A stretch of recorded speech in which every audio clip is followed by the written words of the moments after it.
Hi there. It's your second favorite DP right here, okay?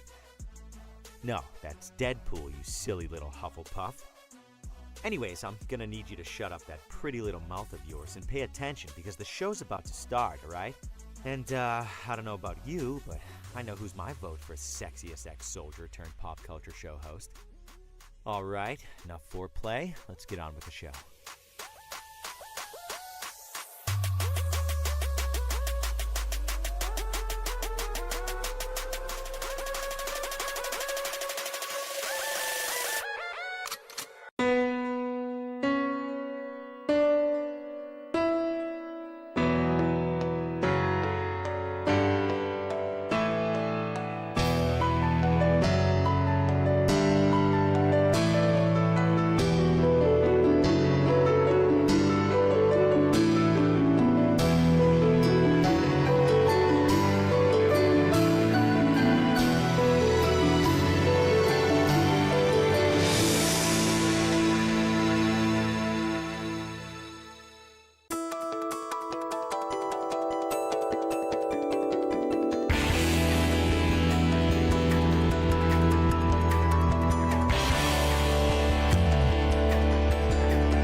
Broadcasting live from the basement of the Pentagon.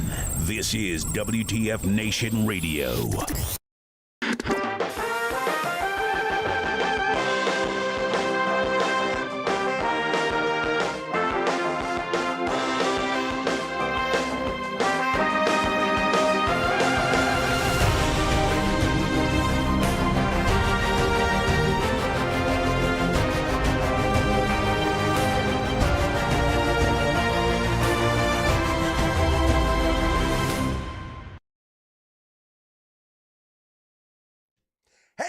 Everybody, welcome one and all. Today is June 4th, 2024. This is episode 172 of Pop Culture Warrior. It's the show where I stay up to date on all the ins and outs of what's happening in pop culture so you don't have to.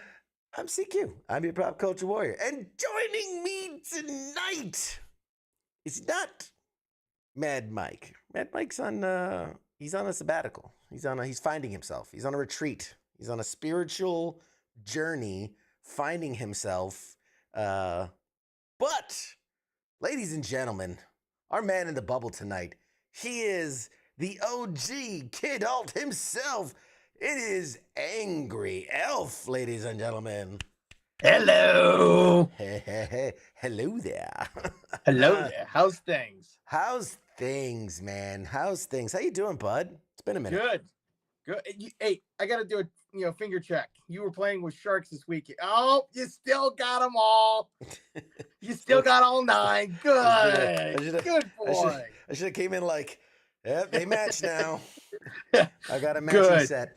Yeah, man. This weekend was pretty wild. For those that don't follow us on social media, I was off the coast of New Jersey, the Jersey Shore. And I was about like, it was like 40 or 50 miles off the coast and doing some shark fishing. We the day started out pretty slow.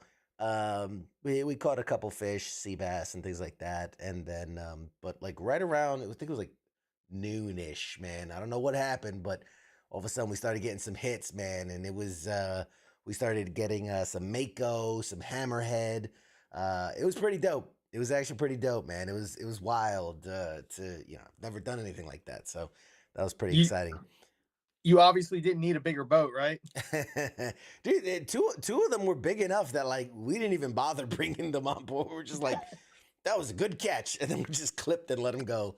But I had a picture with one that was like, I don't know if they call it like sand shark or something like that, but it was Yeah. small enough that I could, manhandle it. I always said, I've always wanted to punch a shark in the face, and I didn't say it needed to be a fair fight. So it was a good time. It was a good time. For those just tuning in, tonight, we have one of the coolest motherfuckers in the pop culture realm joining us. We've got Greg Grunberg. Okay. Truth be told, it's not a live interview. We pre-recorded it. But because of that fact, I can tell you it is easily top 3 interview I've ever done on this show. He is so phenomenal. He is so funny, so witty, so honest, so humble. Everything you could, think about it. This guy's been in Heroes. He's been in Star Trek. He's been in Star Wars. He's been in Felicity, Lost. What else? Alias, Hollow Man. Like the list goes on and on. This guy's been in so much shit. He's touched just about. I think he's been in every like pop culture franchise, short of like Harry Potter and Lord of the Rings, maybe. But phenomenal dude, so knowledgeable, such a great guy. Our conversation, like I said, is one of the best conversations I've had. And we really hit it off, man. And I think you'll see in the video, in the package, I think you'll see kind of like a budding friendship, man. Like two, like a bromance. Like a bromance. You're gonna see a bromance live. Watch the video, watch the interview, and try to pinpoint when I fall in love with him. Try to pinpoint exactly when the little heart bubbles start floating up, and like I get like the little anime eyes, the little anime blink blink blink. But he's a great dude, absolutely great dude, and I really enjoyed our conversation. And yeah, man, he's one for the records. I'm excited because I'm gonna meet him face to face. There's a convention coming up called Shore Leave. As a Trekkie, you'd be aware of Shore Leave. You might have been once or twice. Yeah, once with a certain individual. I don't know who. Once as a special guest. Yeah. But Shore Leave's coming up. It's in a new location. It's not in Maryland anymore. Now it's in Pennsylvania. Where? It's in Lancaster, Pennsylvania. So no kidding. Yeah. So he's gonna be there, and we're gonna be there. And so we've already got plans to like link up, grab lunch, and just hang out. So cool dude, man. Cool dude. I don't want to spoil it. The interview's so good. I don't want to spoil it. Real quick, hey everybody in the chats. I haven't been ignoring you. I'm just super hyped for this interview. Renita, hi, Airborne. Is it Typical Connor? Peter, what's up, Pete? Nemo was his name-o. Yes, he's out there. Yeah, man, a lot of Keith. What's up, buddy? Lot of good stuff, man. A lot of good stuff. We are now entering the month where we are hitting our stride for the year. Sujay, hopefully I'm pronouncing it. What's up? Every episode for the next 2 months has a guest. Nice. So we are going to be like, if I am on, we have a guest. I think I'm taking off July, like the July 4th episode, not because it's July 4th, but because I'm fucking going on vacation, man. I'm gonna be in Turks and I'm gonna be up on the beach. Actually, I'm gonna be under the beach. I'm gonna be scuba diving. So I'm gonna be in the water scuba diving. Yep, that's gonna be me. You better watch out for those sharks that you caught to come back and get their revenge. They're coming for me. So yeah, let's see what else before we get into the main shit of the show. Oh, I was telling you this before we went live. There's gonna be some changes, very subtle from you, the viewer's perspective. Very subtle changes, very slight changes. From my side of things, it's massive. It's huge. It's a huge change. It's the greatest change that's ever been had. I did just it's phenomenal. The only change that matters is my change, and it's massive, it's huge. No, so for those that have ever seen my streaming setup, I've got two monitors, I got a little prompter, whatever. Um, I'm going ham, bro. I'm going ham. All new desk. Ooh. Uh, through 4 monitors, What? prompter, new lights, and like I said, a new desk. And it's gonna be a desk that is one of those transitioning desks, so like So I you can can be stand up? seated or I can stand up. So I'll be able to like do an episode stand up and then like really be animated and like running around and shit. Which is You're also gonna have to wear pants then. I'm gonna have to wear pants. Yeah, I'm gonna have to start wearing pants. And then it's also going to play into eventually I want to do a multi-angle. So there'll be like a side camera. Like you ever watch like The Daily Show and he'll do like the Yeah. turn and address another camera? We're gonna have that. We're gonna have that. Maybe with a green screen. Like I could like, do weatherman style, like walk up to the green screen, other camera. Yeah, dude, I'm going big. I'm going big. I'm all in. I'm all Oh. in. And for those that know too, we're doing the Friday night tabletop exercise, FTX. Yep. And there's some things I haven't announced yet for that. That's going to be next level. That's going to be like, the difference is going to be like Pop Culture Warrior day 1 to Pop Culture Warrior now is Wow. what's going to happen with the FTX brand and what we have. That will be. It's exciting. I want to say more, but this is something that's going to take time, and there's a lot. Are you basically going to create a second studio for FTX? Yeah, I know you. You won't see any of this. We'll just say Yeah. that. We'll just put it that way. All this will be different for that show. That there's a different angle we're going with. That's all I'm going to say for Nice. that. Nice. Let's see. Patreon subscriptions must be up. Okay, we're gonna highlight that one because that's just funny. Yep. Yep. No, they are. It's he keeps doing all these phenomenal giveaways, and everybody Yeah. just wants in, right? Yes, and he says, "I bet he's not even wearing pants right now." Technically, I'm not wearing pants. I'm not technically. I'm wearing shorts. So there you go. You're half right. What else? Speaking of giveaways, I'm glad you brought that up. Oh yeah. I am in the final negotiations, the final talks with a certain company that would like to sponsor some giveaways for Pop Culture Warrior. Some really good giveaways. Some giveaways that will be authenticated autographs on things like movie posters, scripts, screen used props. Oh. Yeah. So we're in the final talk. We're just getting the details in line. We'll just say details to be announced soon. Follow us. There'll definitely be, 1 giveaway, 2 giveaways here, and then obviously, as always, the Patreons are going to get special love, and there might be like a Patreon exclusive giveaway as well. Ooh. Yeah. Yes.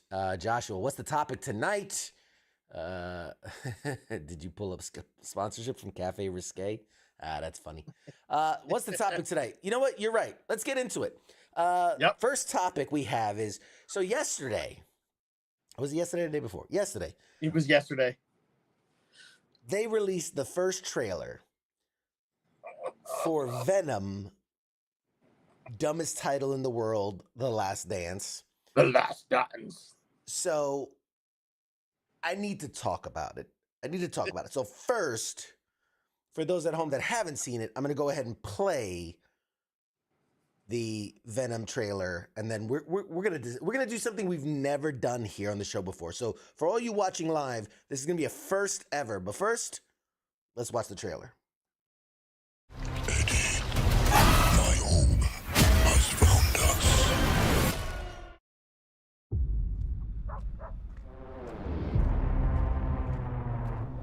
You should probably know that I have a really dark and unpredictable side to me.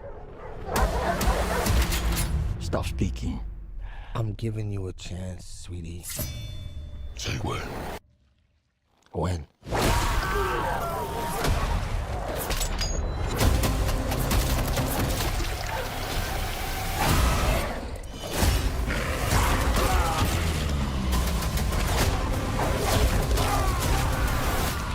What are you? We are. We're Venom!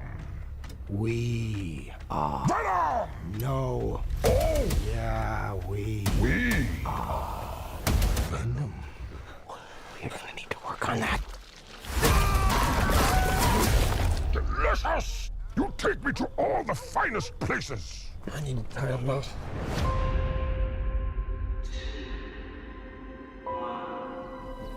We always knew it was impossible. That we were alone in the universe.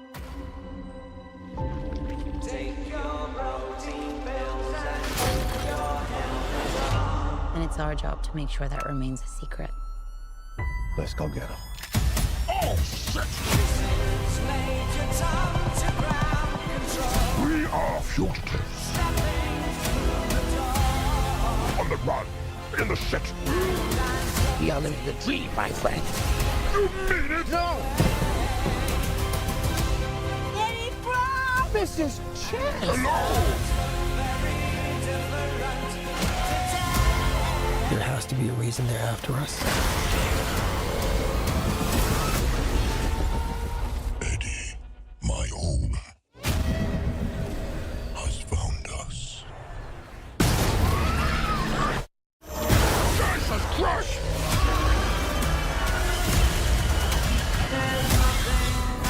There's an army coming that cannot be beaten. As long as Venom lives, everyone, everything will end. We may not make it out of this alive, buddy. Eddie, the time has come.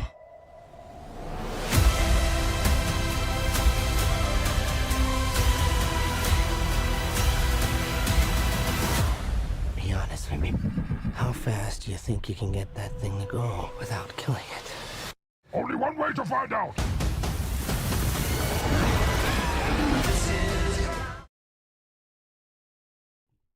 Sorry, I cut it off early. I just couldn't. I just couldn't finish fucking My Little Venom Pony. All right. So I teased it up a little bit, but we're gonna do something here that we've never done before, and it's.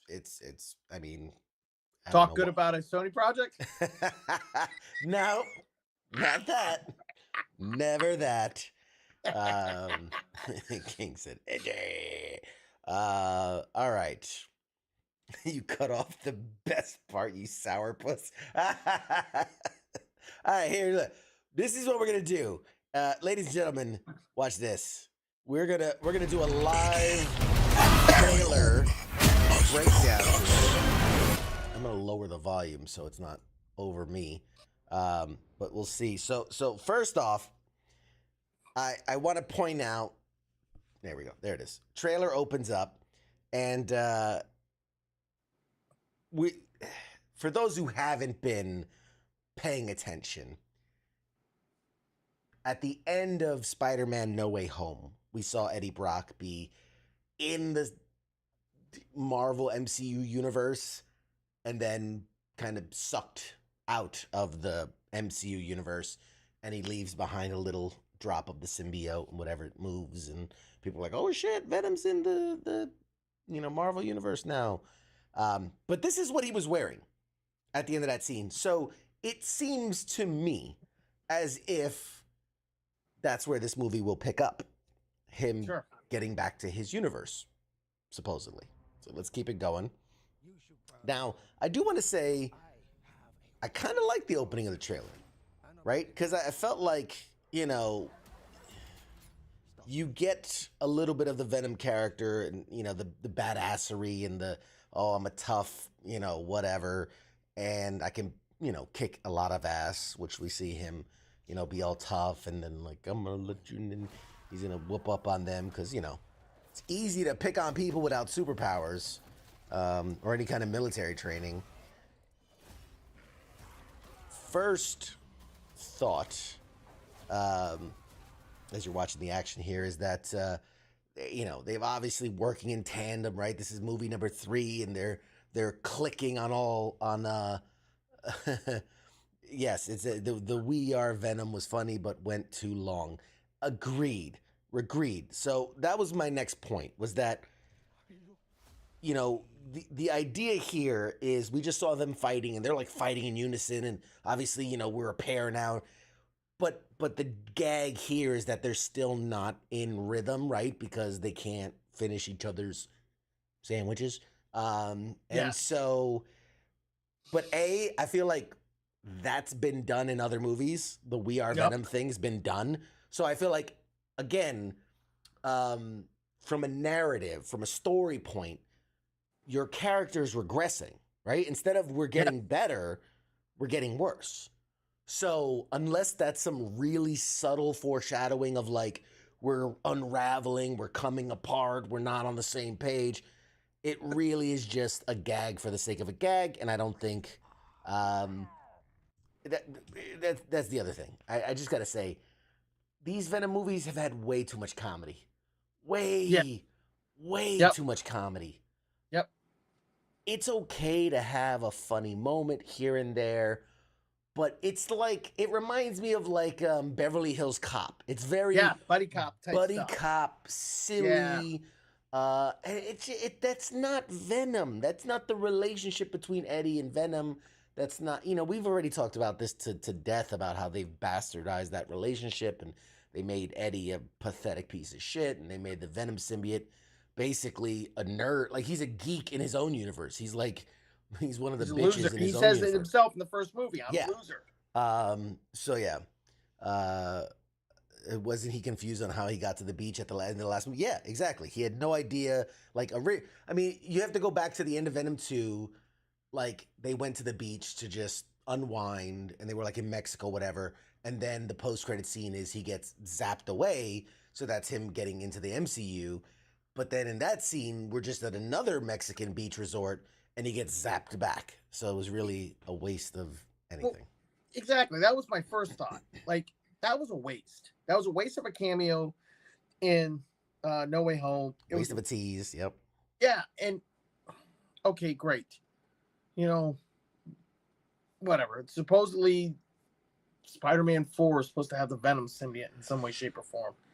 So we're getting there. We're getting there. So let's play a little more. So they do the gag that takes way too long, of the We Are Venom gag, and it's like, okay, yeah. And then we finally get to the killy part of, you know, like what Venom does, just eat heads. Okay, fine. We talk. There's your biggest problem, right there. Yeah, that's your biggest problem right there. But not much we can do about that. So now we get introduced to what is going to be probably, you know, the antagonists of the researchers, right? Because it's always about, we want to capture and study. Obviously, they have multiples of Venom things that are you know, captured and whatever. Now here is Baron Morgul. It just okay. What we have here, first of all, is the actor who played Baron Mordor, Mordor, right? Yes, Mordo. I think it was Mordo. Mordo. Whatever. Baron Mordo. He was in Doctor Strange 1 and 2. So here is an actor already portraying an MCU character. Now, you can say he's from the Sony universe, he's from the Venomverse, he could be whatever. Okay, cool. Sure. Except this scene takes place in the MCU. This is from the end of Spider-Man No Way Home. That's the bar. He was the bartender, and that was the little drop of ooze that was left behind. This is, it's so upsetting because it's just like a big FU to the audience and to the people that enjoy this stuff, right? Because the end of Venom 2, you tease he's going into the MCU. Okay, people get hyped. And then in Spider-Man, you boot him back and you're like, all right, we're pissed off. But hey, he left a bit of symbiote, so we've got that. To then come back to this one and be like, nope, zap, we're going to take that. However, they're doing the whole multiverse shenanigans because now apparently the military can just hop universes. Like it's the whole point of Multiverse of Madness was how difficult and hard and crazy multiversal travel is, and now everybody can fucking do it. But go ahead. Well, you got Baron Mordor working for the military, and maybe he jumped to the MCU using his Doctor Strange sorceress powers to capture that symbiote, and then came back to his own universe. Maybe that's the Baron Mordor of that universe. I don't know. I don't know. It's Sony. It wouldn't put. I wouldn't put it past them. No, Sony's not allowed to use Marvel MCU characters. Well, they can't name them by name, but it could be an allude. I used to be a magician before I became a soldier. Yeah, exactly. he does a couple card tricks before the scene, and then there's a bright flash.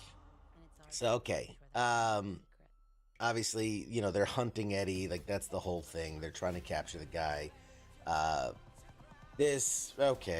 Faceless soldiers. Yada yada, action movie, gotta have some type of action. Fighty, bitey, whatever. The other issue, real quick, I just have with this, again, Venom he's such a bitch. Like in the comics, in the cartoons, he was a scary, intimidating. Yeah. I mean, he was an asshole for sure. But he wasn't this whiny crybaby, no. It's annoying.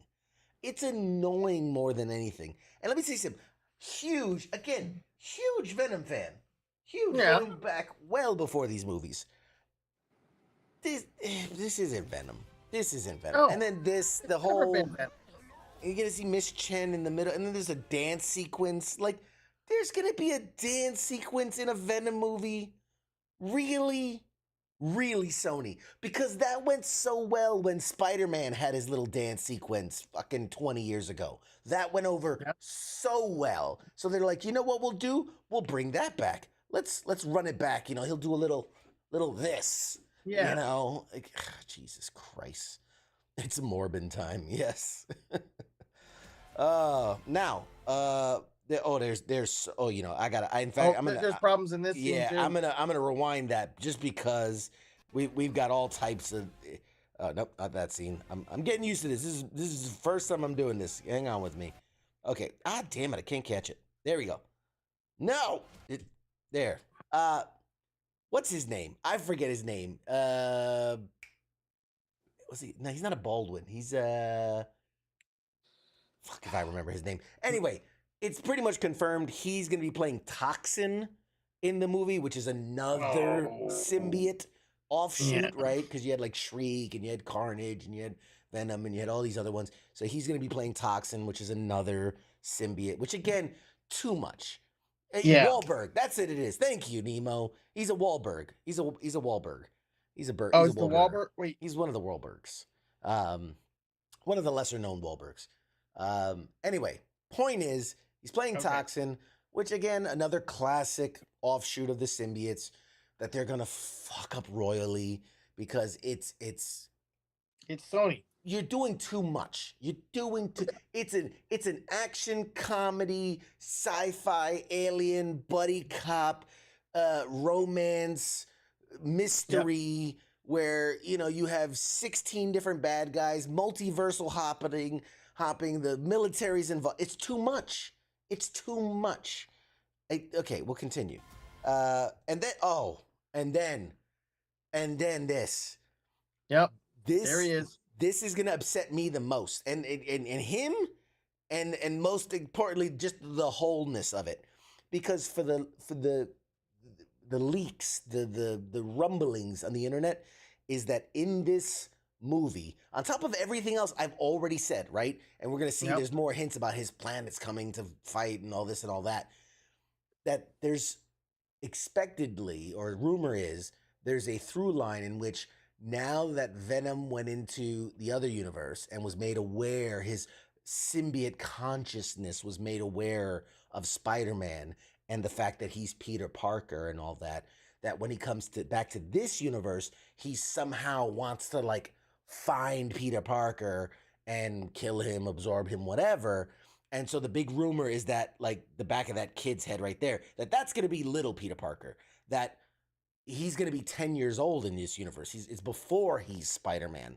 So again, now we're getting Venom before Spider-Man, which makes no sense because in the Morbius movies, which are supposed to be in line with these, we've seen pictures of Spider-Man in full regalia in the background and things like that. So it's none of it's making any sense. And so if that is in fact Peter Parker, I call just the biggest shenanigans, first of all. And then you've got this guy who, again, is unnamed, but that's, what's his name? Ray Fiennes? Ray Fiennes? Is that Ralph Fiennes? No, it's not. No, you're talking about the actor that played the lizard. Yeah. It is Rhys Ifans. Rhys Ifans, whatever his name is. What is that? But it's the actor who played the lizard in that's the actor that played this lizard in The Amazing Spider-Man 1. He was Kirk Connors and then became the lizard. Now, it's not Ralph Fiennes. I don't know. I forget his name. Whatever. But you get what I'm saying. So, okay. So already you've got a not Spider-Man Venom movie that has not Baron Mordo in it. And now you have not Kurt Connors in it with, better fucking not be goddamn Peter Parker. I swear to God. Let's keep going.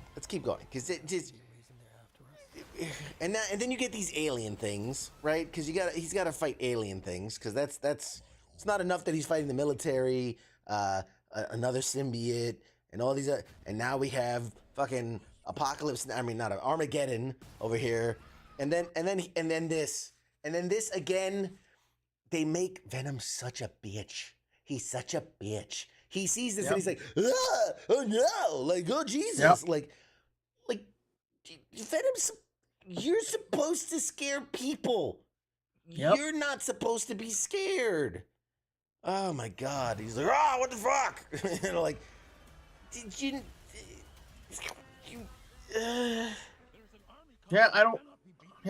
I don't remember Venom being such a bitch. I don't remember, you know. My brain. Well, it's like Sony for the last almost decade can't get Venom right, even in the new video game, Spider-Man 2. Yeah. Eddie Brock was nowhere around.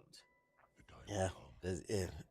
And then here's the other thing. They're really billing this.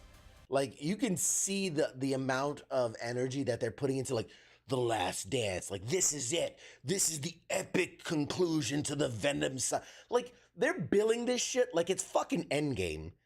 And like, 1 was okay. 2 was a hot steaming pile of garbage. Yeah. And now they're like, this is it, people. Buckle up. It's the last dance. Like, who the fucking God? Thank God. Good riddance. And then this. I get some people are like, whoa, Venom horse. Should have been a T-Rex. I would have accepted if they found an anatomic T-Rex and they put the symbiote over it and it, you know, was from Old Man Logan and he ran around like that. At least it would be plausible. And something from the comics. We're saying the stream is down. Is the stream? Stream can't be down. Where? Where? I don't know. Somebody texted me saying the stream's down. I see it live. If you can't see me, let me know. you're not seeing this, let me know. Could have been a little bit more clear. Where is it down? Because nope, yeah. you're good on. Yeah, you're good on. Facebook's good. I mean, I don't know. Some people like just because your internet drops out, don't text me that. Like, I know where the stream's down. Where is it? It's unavailable on the YouTubes. Ah. Switch over to Facebook. Yeah.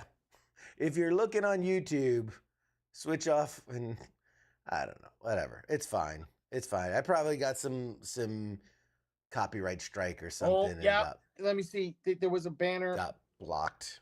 It's fine. It's clipped YouTube probably because of the trailer. Yeah. Yep. It's fine. Stream suspended for policy violations. Oh, man. It's policy violation. It's a public trailer, for God's sakes. I'm not streaming the movie. They just don't like that I'm talking shit about them. That's the problem. That's what it is.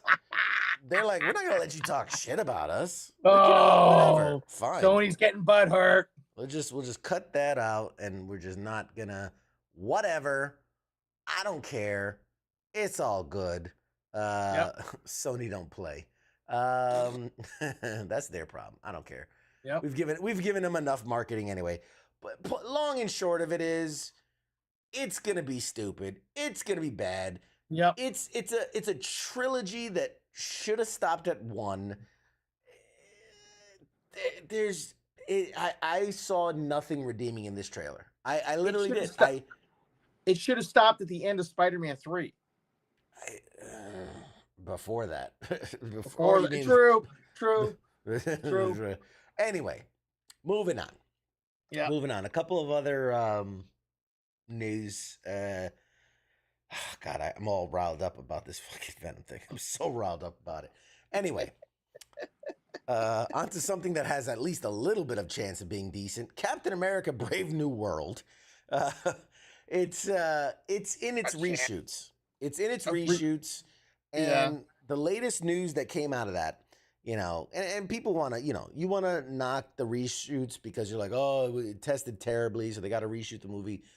Very plausible. That's a very plausible explanation. Or, they're moving things around. They want to try different things. All I know is they're doing 22 days of reshoots, and one of the things that have been added, somebody who's been hinted at for quite a while, Giancarlo Esposito, will now be in the movie as unnamed villain for the moment.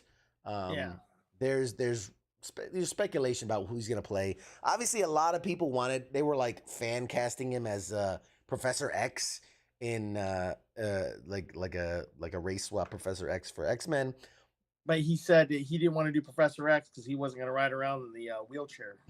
He's like, fuck that wheelchair. I ain't doing it. Exactly. So what's interesting is like it's not like he could hide it. There's pictures of him on the set in costume. But he basically said, yep, I'm in the MCU now. And he had a very interesting quote. Let's see if I can find it. It was, he says he revealed early this month that he was joining the MCU. It's official for Cap 4. According to the Hollywood Reporter, he's joining Captain America. Reshoots are expected to last 22 days. His role's not confirmed, but sources are saying he's playing a villainous role. And they added that there will be some action sequences that he's going to be part of, right? We saw him. He has like knives and guns and shit. Yeah.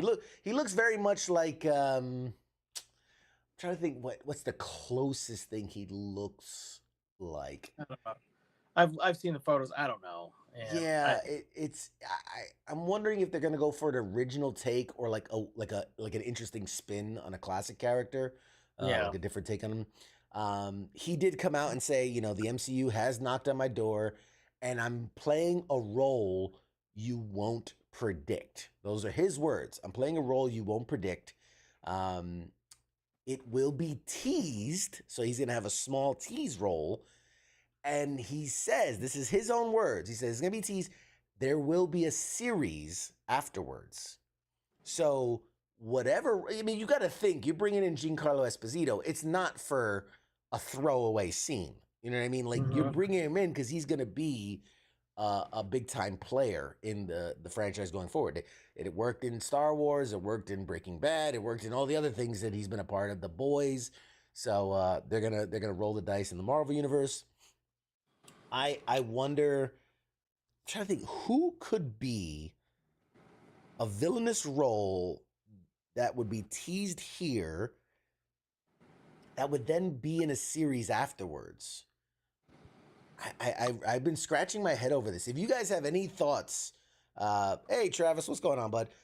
If you guys have any thoughts of who he could be, a Kang variant? No, I don't think so. No, don't waste. I don't think so.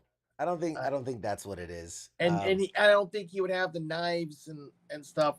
He was a Kane variant. Oh, no. Well, what if it'd be a random thing? But I'm thinking with the knives and the guns, that puts me in the realm of like Blade. I mean, I know he's not playing Blade, but if he's like the Wesker of the Blade universe, right? Like the Blade's mentor, and you talking about Whistler? What Whistler? Whistler's fucking Resident Evil, right? No. Whistler. No, Whistler was the he was the mentor for Blade, but that was made up for the Wesley Snipes movies to bring in I'm drawing a blank on that character's name. Yeah.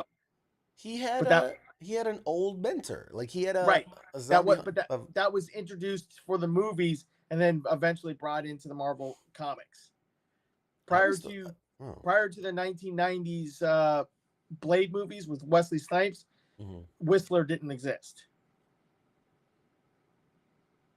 I'm gonna believe you.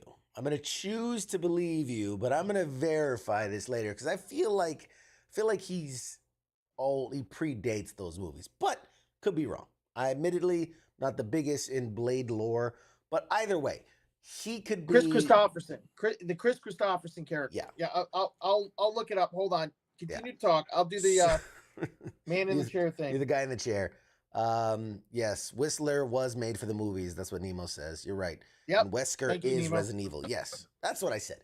So that's what I was trying to tell you this whole time. Yes. Either way, I could see a world in that. Because think about it. You already have Captain America Brave New World. We already know there's going to be a Red Hulk. We already know that Samuel Stearns, the leader, is going to be in it. We already know that we have Captain America and we have the new Falcon. We already know we have like 2 unnamed female super suit wearing characters. Now you have Giancarlo Esposito's character. You have Thunderbolt Ross. Like, I'm trying to think, how do you tie all this together? Like, they need to release a trailer, for God's sakes. I think they've got. I mean, at this point, I've heard that they have filmed 2 movies worth of stuff between the original shoot, the reshoot, the first time they're reshooting this reshoot. At this point, they just need to stop, see how much footage they have, and go, you know what? We got enough footage now. We can do a Disney Plus series, and then we just do your Disney magic and make a series. Yeah. I don't know. Make a 10-episode series so Mad Mike stops complaining that it only has 8 episodes. Give him 9 episodes just so he can stop complaining there's 8. So right now, Captain America Brave New World scheduled to release February 14, 2025. So let's see, 6 months before that puts us at what? September? Would be September. I would say they need to release a trailer before that. Yeah, I'm thinking. I mean, honestly, they need to release that trailer. It needs to be tagged with Deadpool. Wolverine. Yeah, July 26th. Yeah. You got to, especially bringing Deadpool into the MCU. You got to take advantage of that and plug in the, which apparently they were trying to. The reports where they were trying to shove in fucking She-Hulk into this movie, into the Deadpool movie, and that was going to be a lead into Captain America: Brave New World, since there's a lot of Hulk characters there, but that Ryan Reynolds wasn't having that shit. He said no. So that would be a great lead in to have a trailer for Captain America inside. They have to. They have to. It gives you 7 months to really drum up buzz about the movie. The only other place they could probably put that Captain America trailer would be, I think Alien Romulus releases in August or early September. They could tag it with that, since that's by default, it's a Disney movie. I mean, granted, it's a remnant of a Fox movie, but it's a Disney property now. That's the only other place. Otherwise, they're just gonna have to drop it randomly. Check this out. We have confirmation that in the comics, in the original books, Blade was trained by Jamal. Bless me. Jamal Afari. Afari, and they're saying I could see like a flashback of some kind with Isaiah Bradley, where we see a young Eric Brooks Blade, and Giancarlo being the one training him. I mean, it could work. It could line up, because we do know from set photos that they're Isaiah Bradley and the original fucking Captain America, the Black Captain America, are going to be in this movie as well. So like there's ties to that story as well. So I mean, I don't know if he's going to have a series.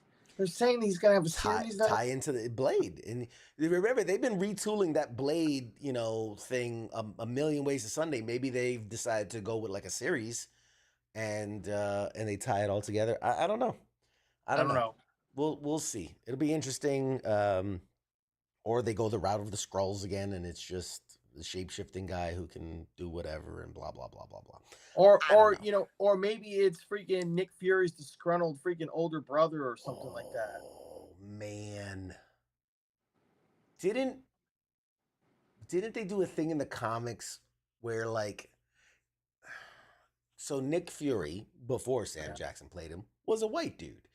Yep. And then in order to align the comic books with the movies, they got rid of white Nick Fury and then brought in black Nick Fury, and he's like, I'm his illegitimate child. Yeah. And it was a new black Nick Fury. Before anybody starts sharpshooting you, yes, Sam Jackson, Nick Fury started off in Ultimate Comics. But when they after the MCU kicked off full tilt, yes. And they just sidelined him. They didn't get rid of him. They just sidelined freaking. They killed off the old white Nick Fury. No, he's still kicking around, hiding someplace. I think he replaced the Watcher. Maybe after Original Sin. So what if? Here's another idea, and I saw Travis saying I like him. The idea of being Fury's brother. Like, what if he's? I'm trying to think what would be like the opposite of Nick Fury, like almost like an evil Nick Fury. But I guess that's more like the Red Skull kind of, someone with Hydra or AIM. Yeah. They wouldn't really use. They're more technological than knives and guns. I don't know. It'll be interesting. It'll be interesting to see what. I've also heard some fan casting say Doctor Doom or some precursor to Doctor Doom, and I'm like, yeah, but they wouldn't have knives. And if he was somebody working with freaking the leader on the side, maybe I could kind of sort of buy off on it. But I'm thinking, what if it's Nick Fury? He took a de-ager. I don't know. We need a fucking trailer. Here's the thing: either give us a fucking synopsis of what the movie is, or give us a trailer. One or the other. Because at this point, it's just I don't feel like they know what the fuck they're making. I don't think they know what movie they're making. It's obviously not, because they keep, set photos get leaked. I've heard, for a while, was it earlier this year or the end of last year, they were just filming scenes out of a notebook without a script. Just fight scenes, barely any choreography. I don't know. Yeah. I remember Dave Hasselhoff's played Fury. Yep, in the 90s. Yep. Good old Hasselhoff, the Yep. Hoff. Bring him back. Have Bring- him come back as Nick Fury or Oh my some, God! No, because he multiverse was of- Ego. You can't bring him back as Fury because he was Ego. Anyway, Guardians of the Galaxy reference. So, Yep. shifting gears, one or two more stories before we toss the interview. Just weeks after Prime Video, which we've said Prime Video has been killing it. Great shows, great adaptations, whether they're from books, comics, video games, movies, whatever. Great adaptations. Just weeks ago, they picked up. We talked about a Tomb Raider series, which I believe. Hey, the track record. We're gonna follow the track record. History says they're gonna knock it out of the park. They're gonna do a great job. Well, Prime just announced one that caught me by surprise. They've announced another video game-based series, and this one is coming out this year. When I tell you I could give you 30 guesses and you probably wouldn't get it, according to reporting from Variety, have you ever heard of the series of the Yakuza series? One of Sega's tentpole franchises. Yeah, was it a ninja game? More like a it's not a ninja game. It's more like Shinobi or anything like that. It's more of like street gangs. Oh, yes. Fighting in the streets kind of thing. So one of the more popular of the games was, because they've done like 20 of these games, the Yakuza series. Yeah. But one of the most popular ones is called Like a Dragon Yakuza. And it turns out Like a Dragon Yakuza will make its debut on Amazon's streaming platform October 25th, with half the episodes released that day and the other half of the episodes released November 1st. Total of 6 episodes based on the Sega franchise. Like a Dragon Yakuza is being directed by Take Mashahura, who did 100 Yen Love. I don't know what that is.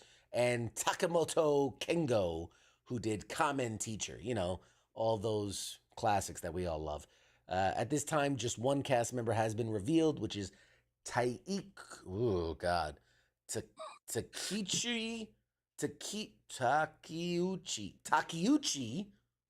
Ryoma.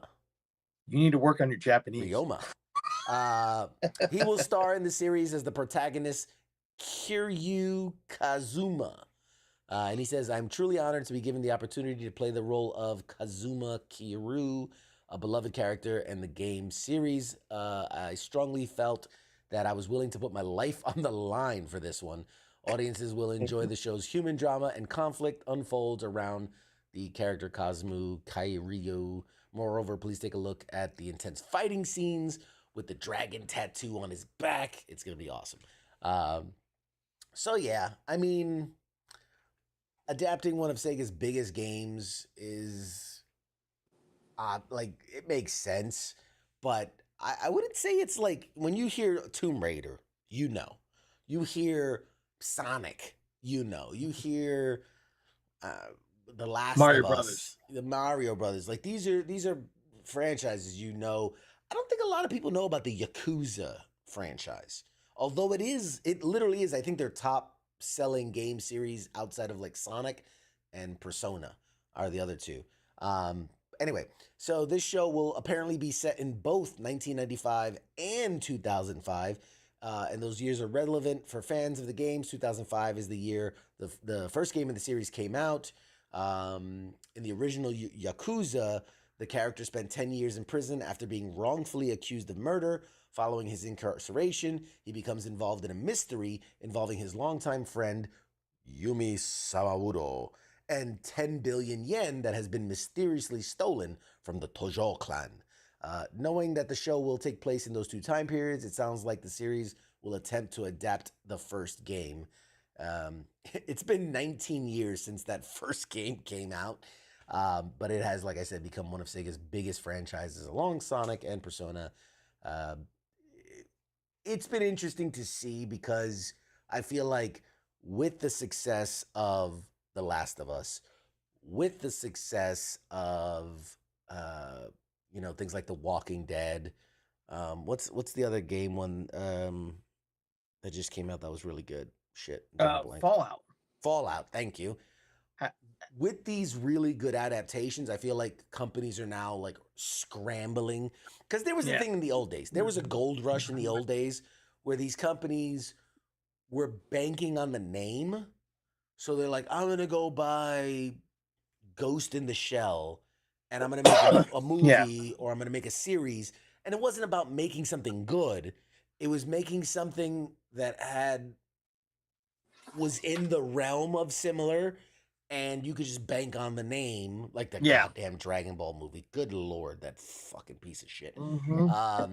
They're just banking on the name and whatever.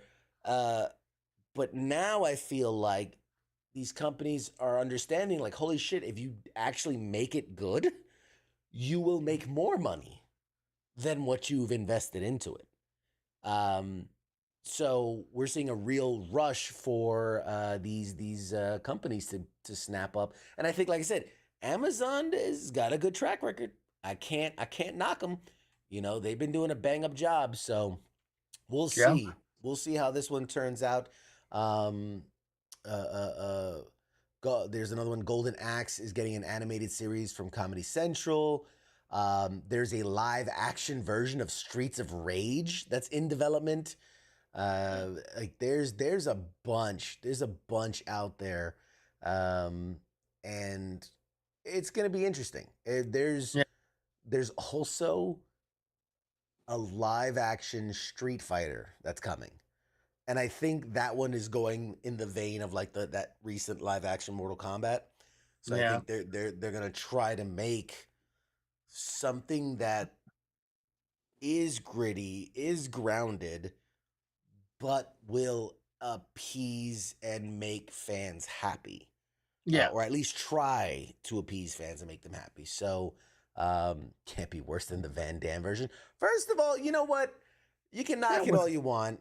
I have a special place in my heart for the Van Damme Street Fighter movie. I mean, they campy. tried. They put a lot of effort in that movie. It was campy, but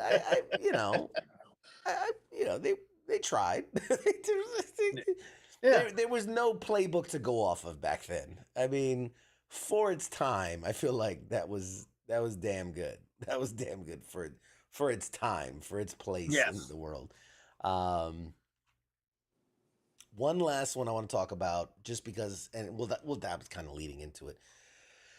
A third attempt at a live-action Street Fighter movie. And right now, people are thinking, third attempt? I remember the Jean-Claude Van Damme one.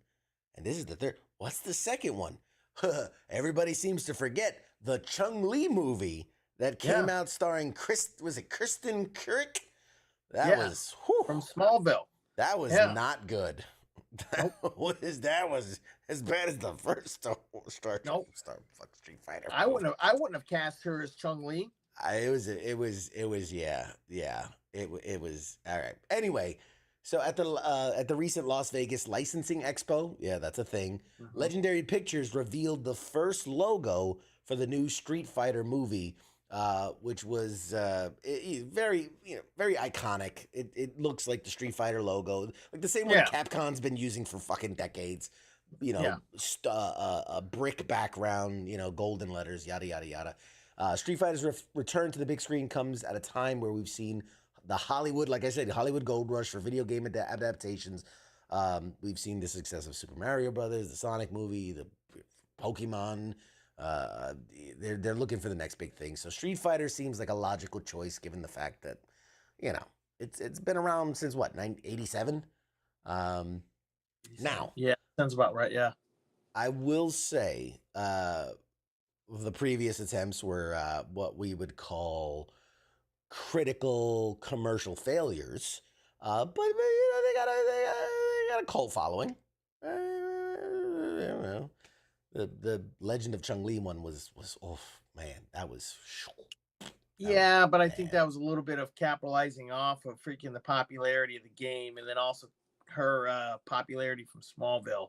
Because I can't think of anything else that she's been in. That was the actor who played. Yeah. The guy that played M. Bison. M. Bison was the guy that played Gomez Adam in the. And that was his last movie. He was dying of like throat cancer or some shit like that. Something like that. Yeah, he passed away shortly thereafter. Yeah. I remember that.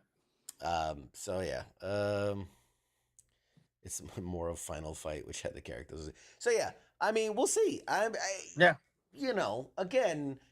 I feel like fighting movies should be easier to make.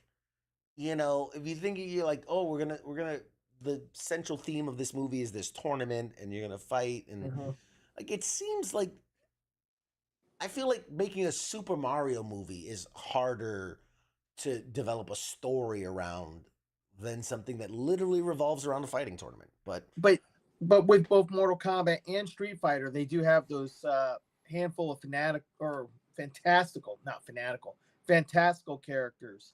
Like what's his name? The beast, the green and Blanca, thank you. Yeah. I mean, you've got him. I mean, I'm not opposed to it. I'm just saying, you can ground it, but just I mean, but I would say the Mortal Kombat movie that just came out was rather grounded, considering they had fire demons and all types of Goro and all that. Like it can feel grounded, it can feel gritty without actually making it lame. But anyway, all right, enough talking. I am so excited for this next thing. I am really, truly so excited. So, I wonder if we should take a break or if we should just roll right into it. Let me prep. We're gonna take like a 2-minute break, and when we come back, we'll air for you my phenomenal, incredible, amazing, mind-blowing conversation. I don't even want to say interview, just conversation with the incredible Greg Grunberg. Angry Elf, you wanna say anything before we toss the break? A pop culture no prize if you can figure out the exact moment that CQ falls in love. I'm talking timestamp. I want to know the minute and the second.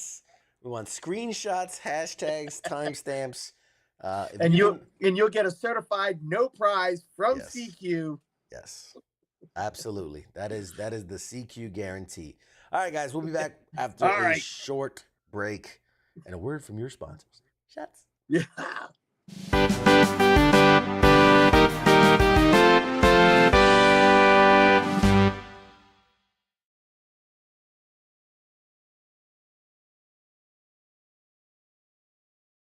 You're listening to the sounds of WTF Nation Radio.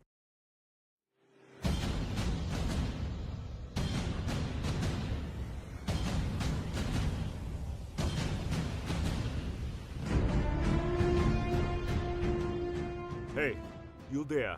Yeah, it is right, you. Let me ask you something, alright? Where the hell do you think that you're going? Oh, what do you think because the show's going to commercial that means you get to just walk away? Well, CQ asked me to pass on the little message, alright? And it says, I'll be back.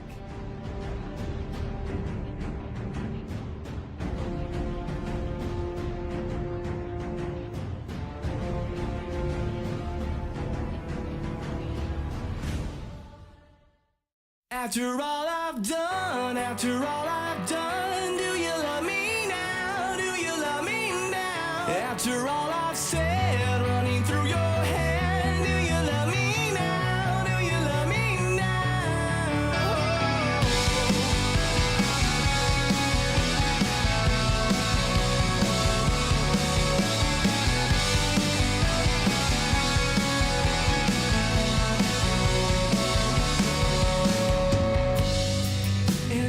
told you everything, I bet you cry and run away.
Broadcasting live from the basement of the Pentagon. This is WTF Nation Radio.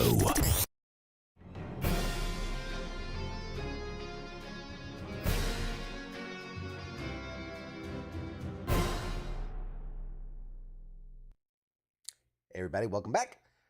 Let's kick it over to my good friend CQ for his incredible interview with the legendary Greg Grunberg. Hey everybody, welcome back to Pop Culture Warrior. I am your host CQ, and today's guest is as versatile as an actor as anyone. I mean, whose career spans over 2 decades, featuring a variety of memorable roles across both television and film. You may recognize him as the telepathic police officer Matt Parkman from the hit NBC series Heroes we all love. Perhaps you recognize him as the endearing CIA agent Eric West from Alias. He's also known for his portrayal of Snap Wexley in Star Wars.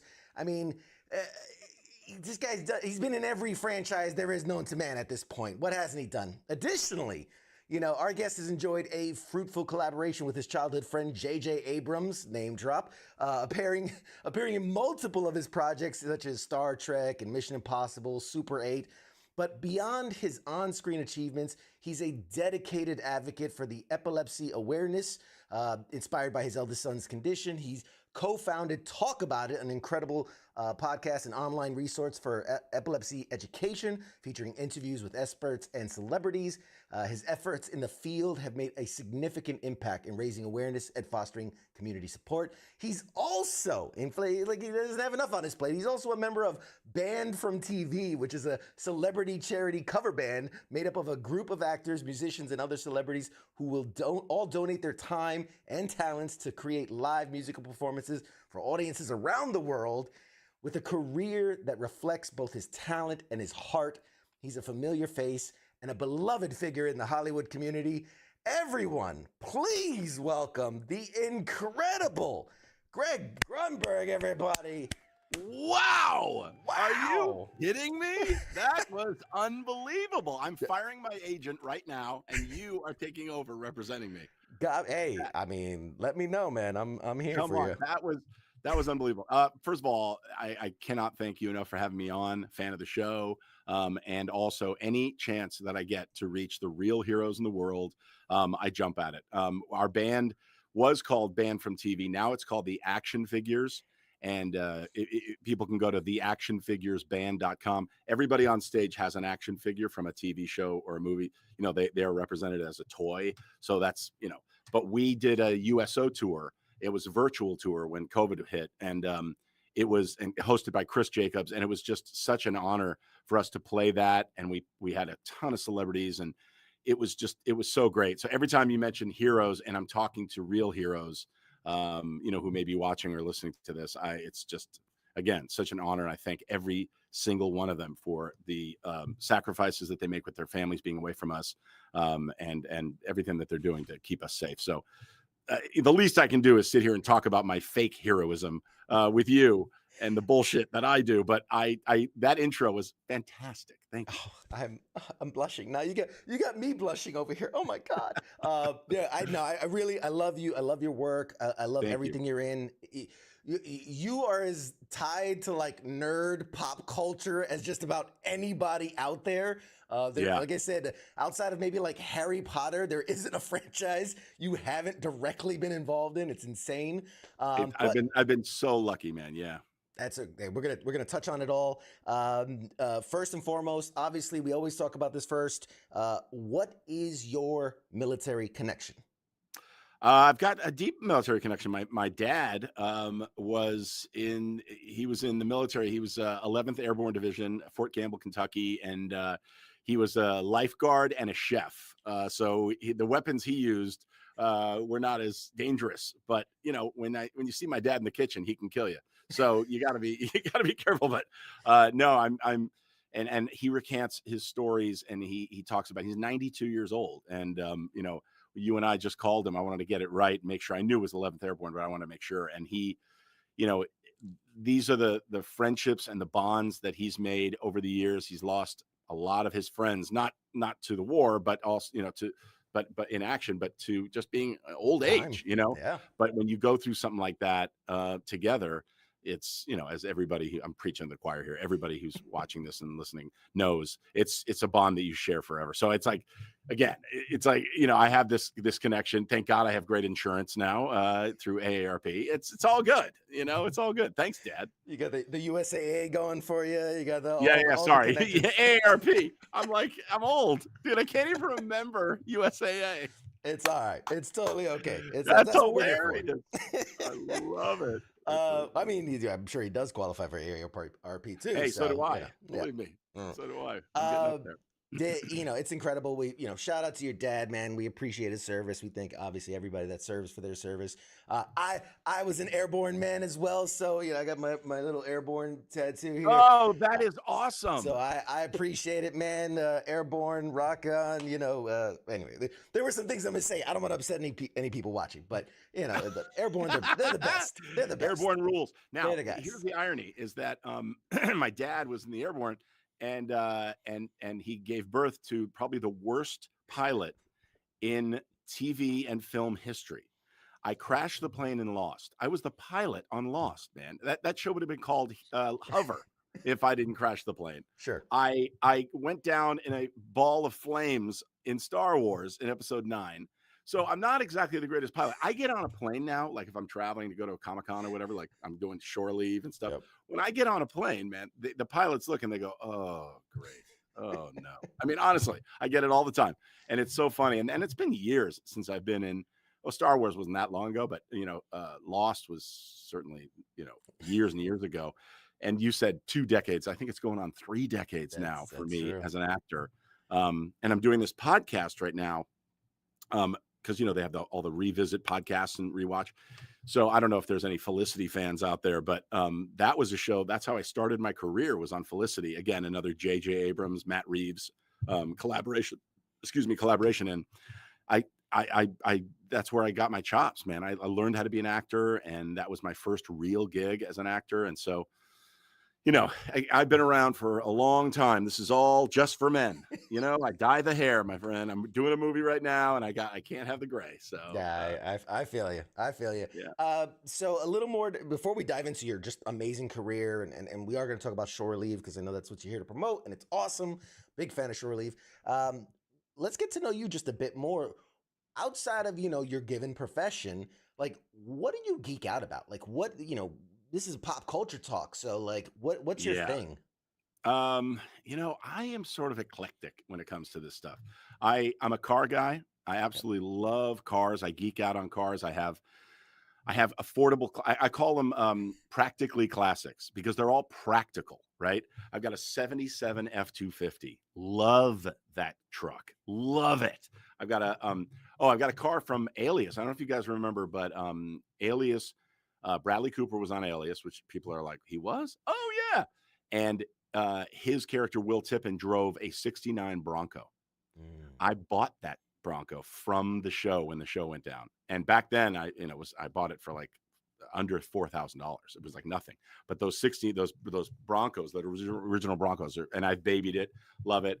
I have a 96 Bronco, an OJ Bronco that I drive on the daily. I love that thing.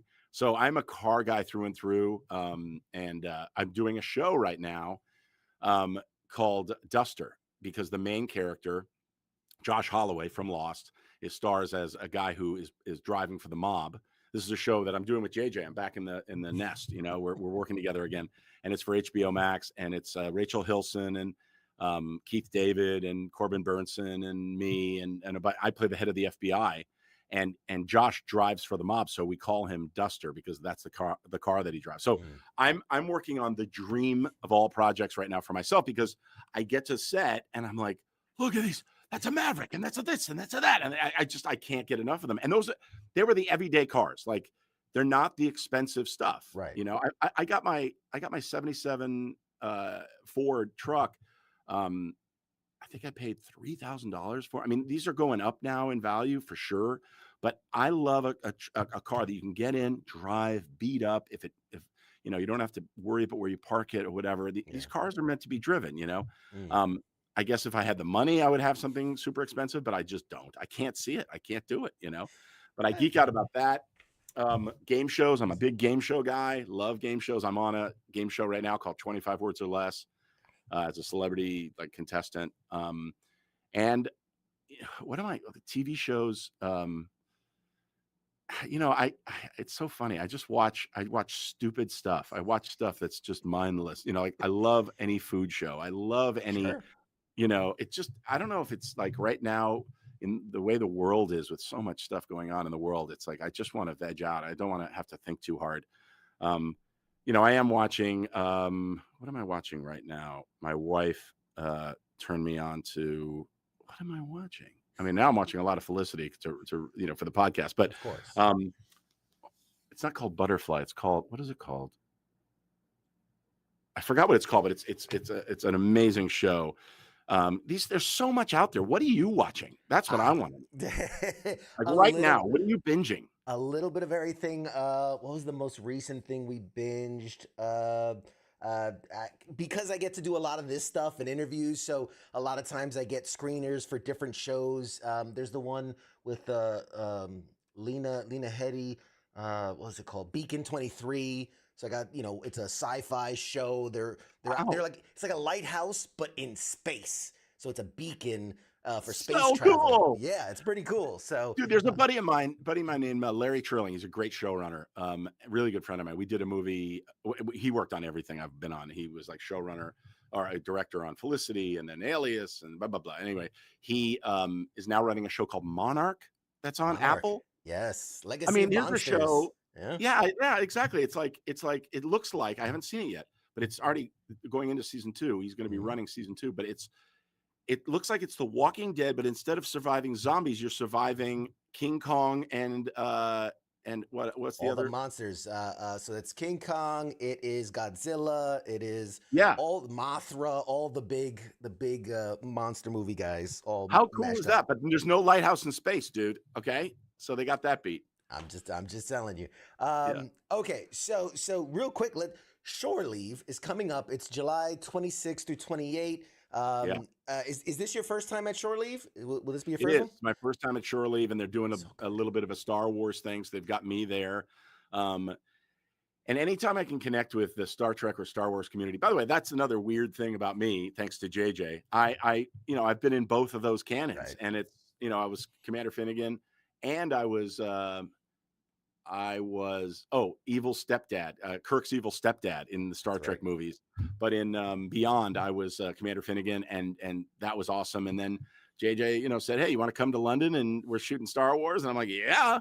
And he made me an X-wing pilot, Snap Wexley. So it's just anytime I get to go to something like Shore Leave, it's just the best. I get to geek out with other people. Because I walk the floor just like anybody else. I meet my fellow actors that I had never met before, or hopefully it's a reunion for some of them that I've worked with before. But it's just it's honor. It's just a fun time, and Shore Leave does it right. I mean, they've been doing it for a while, so it's really a cool thing. I do Comic-Cons all over the world, especially with my band. You know, if the action figures don't play Comic-Cons, there's a problem. It's just a blast. It's just a really a blast. Yeah. And Shore Leave, fortunately in the position I am, I get to do a lot of these events, you know, Awesome Con in DC and I've done that. Fan Expo in Philadelphia, New York Comic-Con, all the big stuff. Shore Leave really, and I'm not saying this just because, you know, you're going to talk about it, but it really is special. It's different than all the other conventions. It's a little smaller, and I don't mean that in a bad way. It's a little more intimate. It's a little more get to know you. There's a lot less. I don't want to say it's an older crowd, but you know, it's people that they're fans of the original stuff, right? The older stuff, and not necessarily just like, oh, I saw that movie last week. You know, it's people that are passionate. It's an incredible group of people. I think you're gonna love it. I really think you're gonna love it. I can't wait. I really can't. It's not, you know, I know if you've been to New York Comic Con, you know the hustle and bustle, you know Yeah, It's San a Diego lot. Comic-Con, New York Comic-Con. I like the smaller ones. I mean, there's really no smaller ones, like you say. They're still big crowds, Sure. but you're able to spend a little bit more time, have a little bit more of a conversation.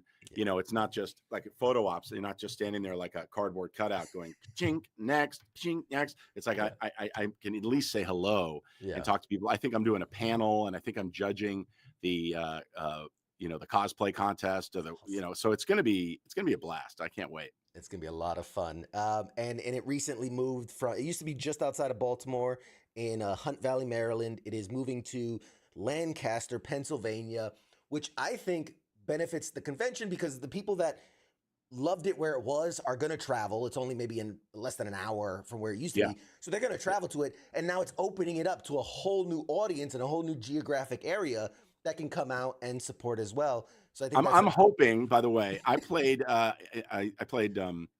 Scott Paterno in the movie Paterno, and Scott actually, I believe, how far is Hershey from Lancaster? I mean, I wouldn't say it's close, but it's driving distance. It's within driving distance. All right, so Scott, get your ass off the couch, get in your car, and drive over. Okay, your dad, Mr. Paterno himself, would be very proud. I still, Scott and I have a bond. We have a friendship, and Al Pacino portrayed his father on this HBO movie that we did, and it was just amazing. But we have become friends on social media, and he's a wonderful guy, really smart guy. And anyway, this is the one that I'm like, dude, get there. I need a hug. Paterno to Paterno.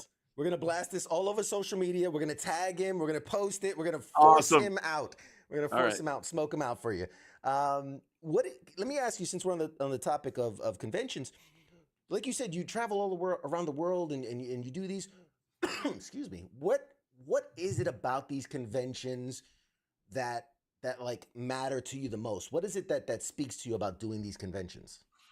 I think the community is really, and I know that's a real general term, but there is a community, there's an understanding. It's a lot like the epilepsy community, in that there's a shorthand, like you don't have to. And I think the stigma attached to Comic Cons, remember years ago, it was like, what? A bunch of people getting together, dressing up and nerd. Yeah, nerd. And it's like, now it's a badge of honor. And I like I said, I walk the floor. I love seeing what's out there. I love meeting the artists if they have an artists, row or whatever. And I'm just as imagine you were in my position, and JJ feels the same way about this, even though he, wrote, produced, directed Star Wars. We were both in London. We're at Pinewood Studios. We're on the set. I'm standing in the Millennium Falcon going, are you fucking kidding me? Like, I couldn't believe it. All of a sudden, 12-year-old Greg Grunberg standing there going, what is going on? And then, just to give you an idea of like how it touches everyone, Bob Iger, the head of Disney, shows up to say hello to people or whatever. And he is like, to Anthony Daniels, he's like, hey, do you mind? Can I take a selfie with you? Like, what? You're paying us, dude. You can do whatever you want.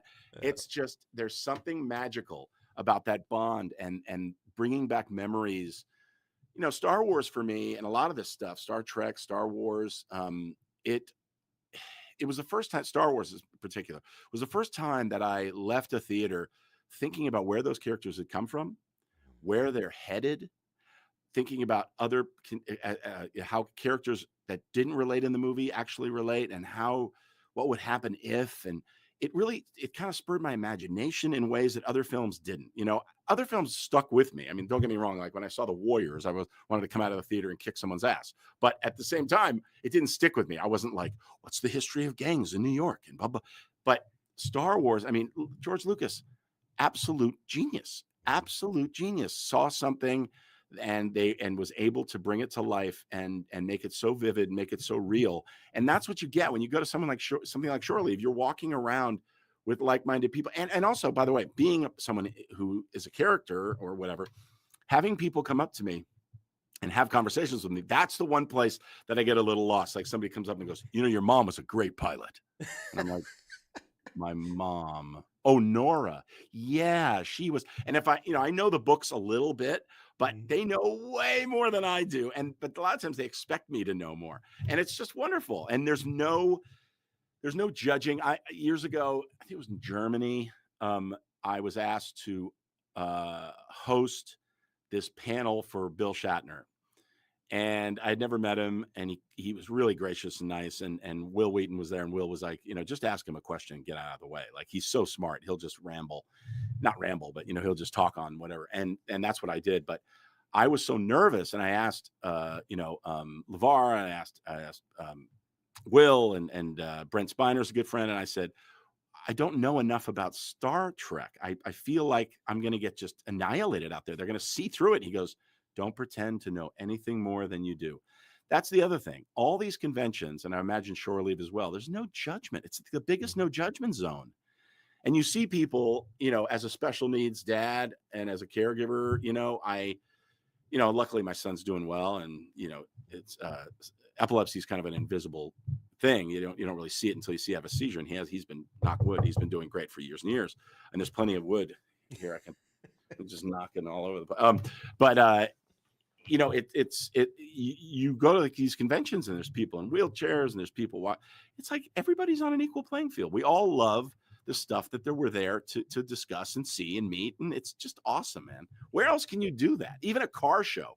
I go to a car show, and it's like, oh, there's the Porsche guys over there and the Ferrari guys over there, and I'm like, where are my beat up old Ford truck guys? It's it kind of is separated, but not at a convention. Everybody appreciates and if I see someone dressed, I'm like, what the hell are you? Who are you? And they're like, oh, this is the show that's on blah blah, or this is an anime thing that I didn't. And I learn about stuff, and then I go back and I watch it.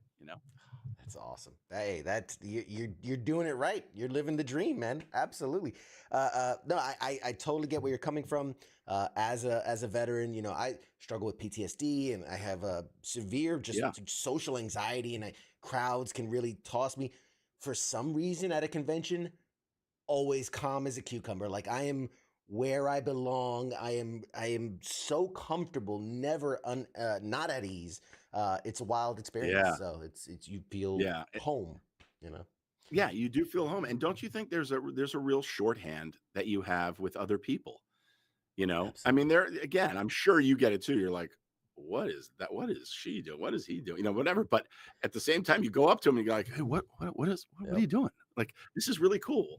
Tell me more about what you're doing, which I love. It's so good. And and then there's the creativity aspect of it, where you're like, I'm going to take the Mandalorian and cross him with Spider-Man, and it's the Spider-Lorian, and just completely new things, and the creativity and the camaraderie.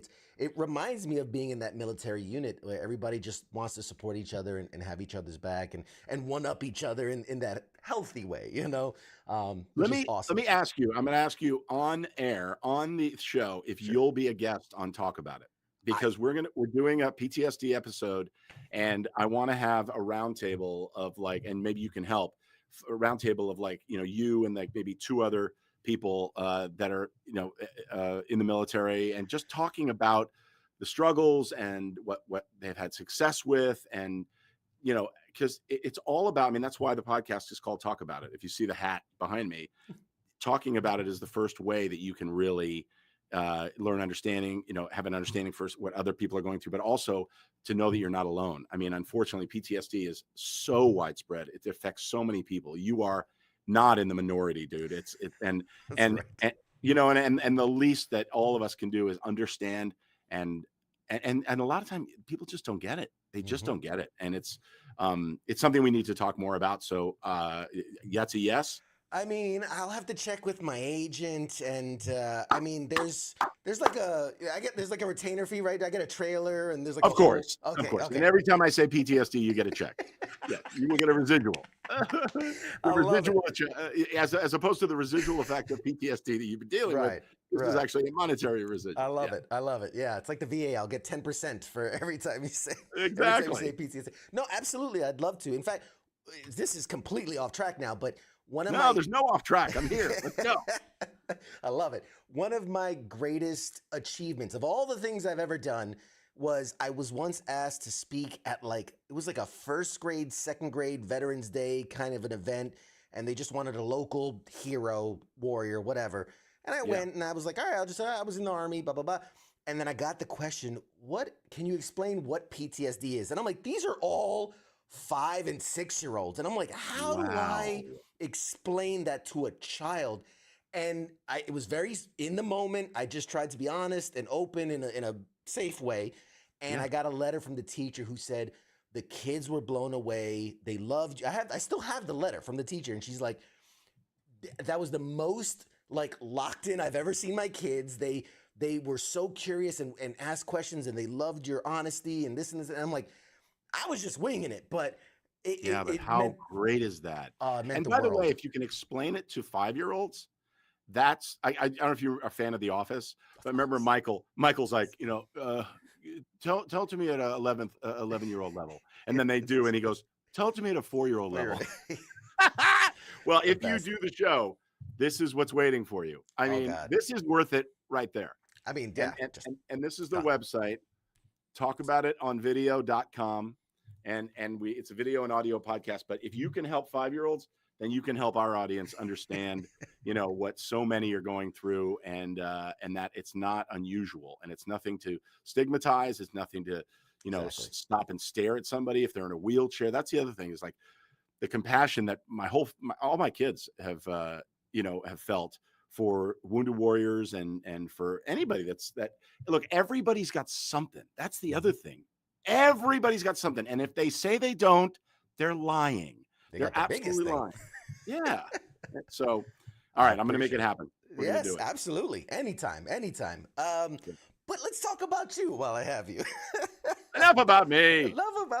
About you. I was looking, I did my homework. Your career is so awesome, and everything. I was like, oh my God, I remember this, and oh my God, I remember this. And, I was looking through, and I found an early credited role in the 1998 basketball movie. I mean, I want to talk.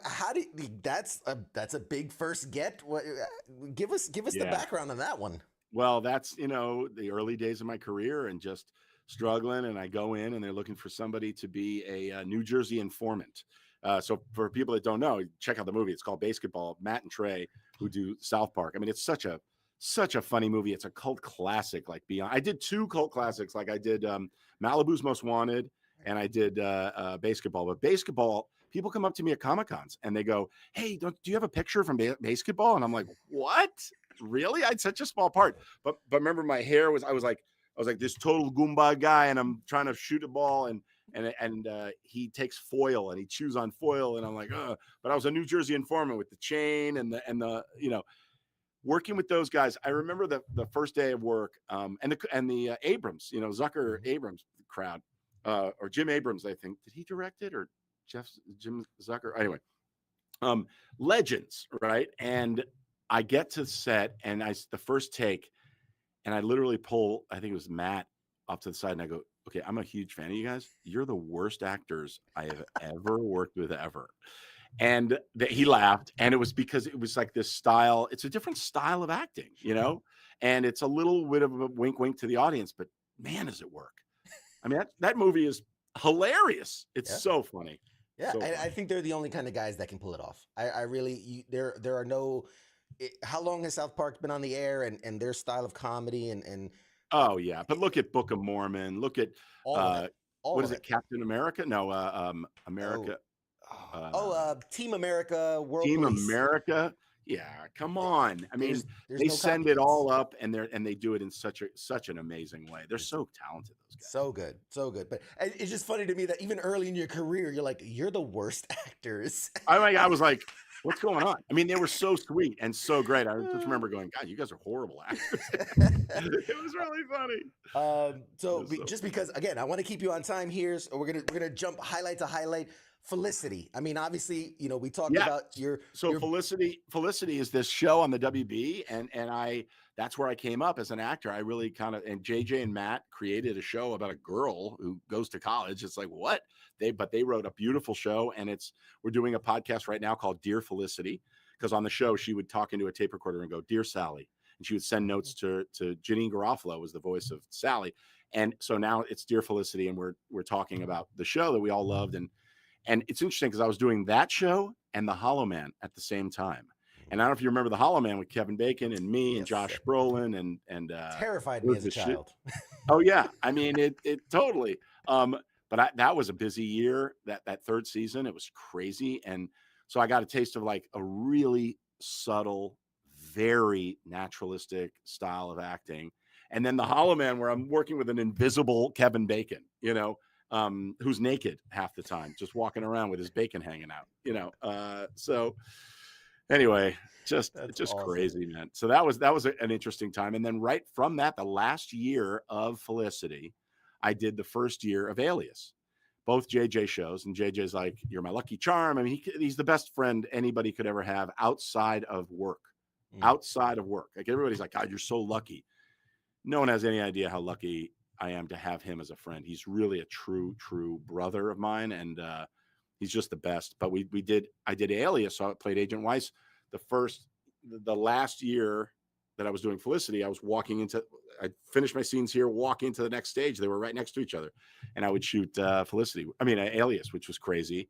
And then after Alias, I did a bunch of pilots and some shows. And then I got this big show, Heroes. I mean, that was my big show at NBC. And I had no idea. I thought I had reached, like, the people were just starting to recognize me and not know my name, but they'd be like, "Oh, you're the guy from you're that's that the guy." Yeah.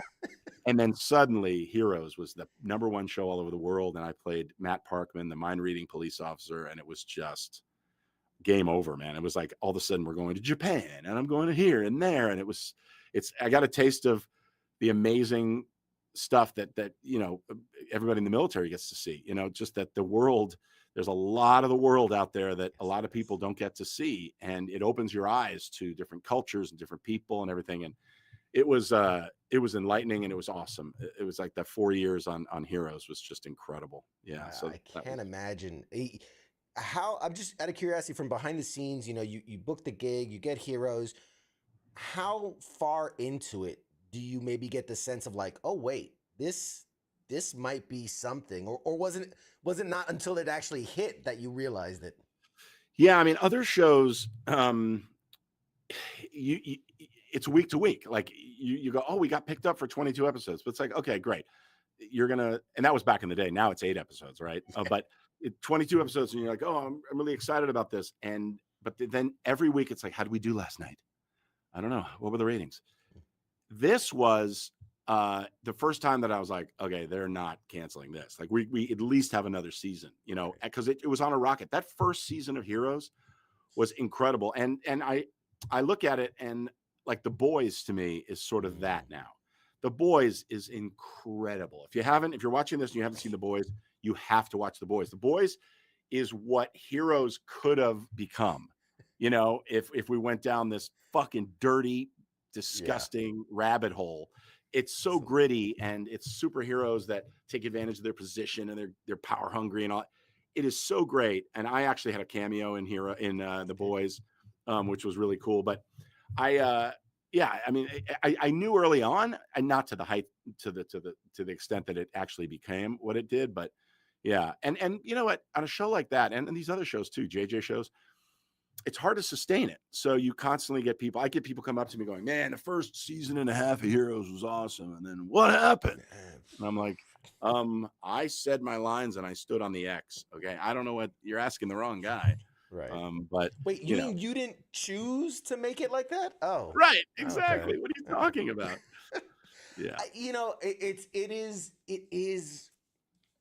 Again, a guy growing up that I was into comic books and all, like that was my thing. Well, other kids are playing sports and reading, smart books. I was into comic books. I love superheroes, and so that was one of the first times I felt like a TV show took the genre seriously, right? Like this wasn't just slapstick and we're gonna put costumes on and we're gonna fight the bad guy today. It was like, wow, this is like in Spanish is like the telenovela. This is the soap opera. Yeah, for superheroes, 100%. And it's interesting that you put it that way. It's really a great way of putting it. Taking these superheroes seriously.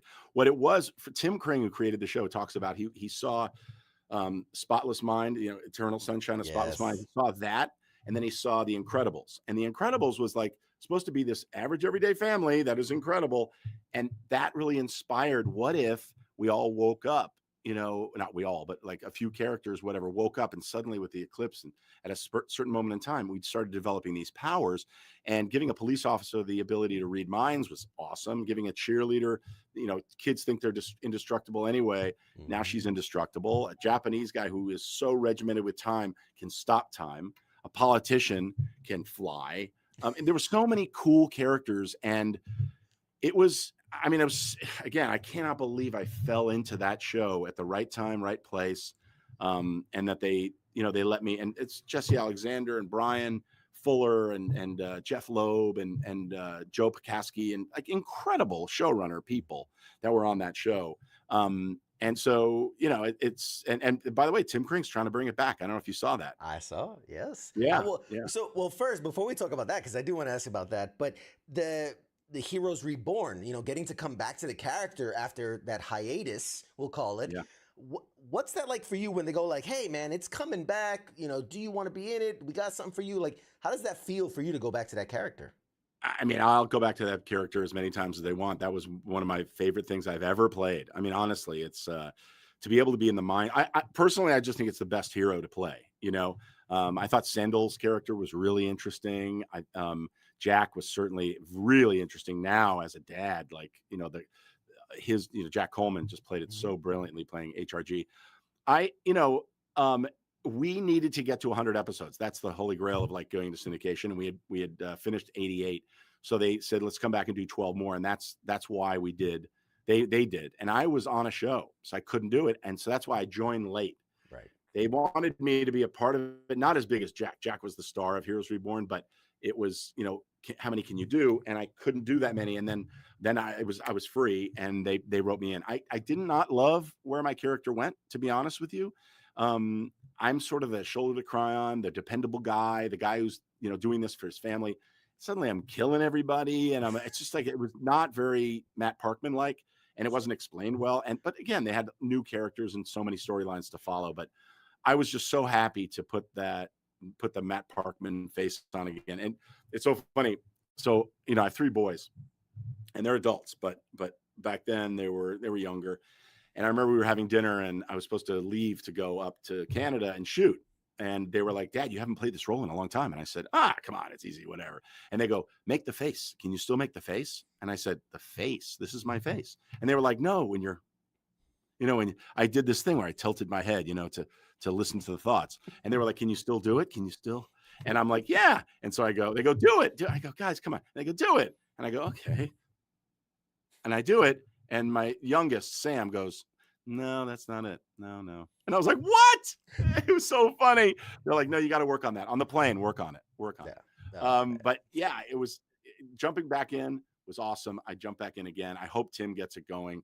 It would be really fun to revisit that character for sure. Yeah, the Variety Eye report said that it's Heroes Eclipsed is looking like it's gonna happen. As of like April, I think was the last update, and so hope maybe the idea. I think I read that it's like it takes place a couple years after Reborn, so same universe, same potential for return characters, and maybe a redemption arc for someone. I don't know. Maybe, Let's go. I never knew why there wasn't like a TJ Hooker mind reader police officer show. Why I couldn't have been, like The Rookie. Nathan's a buddy of mine. I've done a few episodes of The Rookie, and I'm like, imagine if Nathan was a mind reading cop.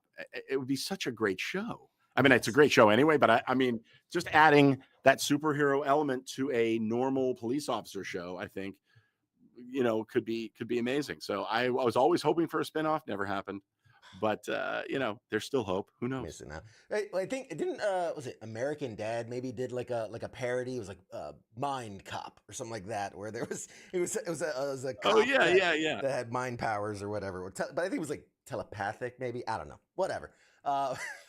By the way, so Scott Grimes, who is on the Orville, and he's the dad on Ted, and he's just incredible. He and I are in the band together.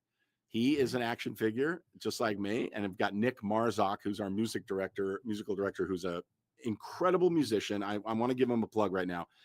If you love like John Mayer type, but gritty, and like he's so good, and he's got albums out. Nick Marzak, go check him out on Spotify or wherever you get your music. You will not be disappointed. He's he's just incredible.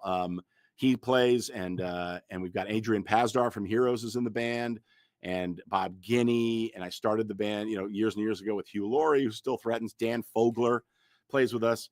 Jorge Garcia plays with us.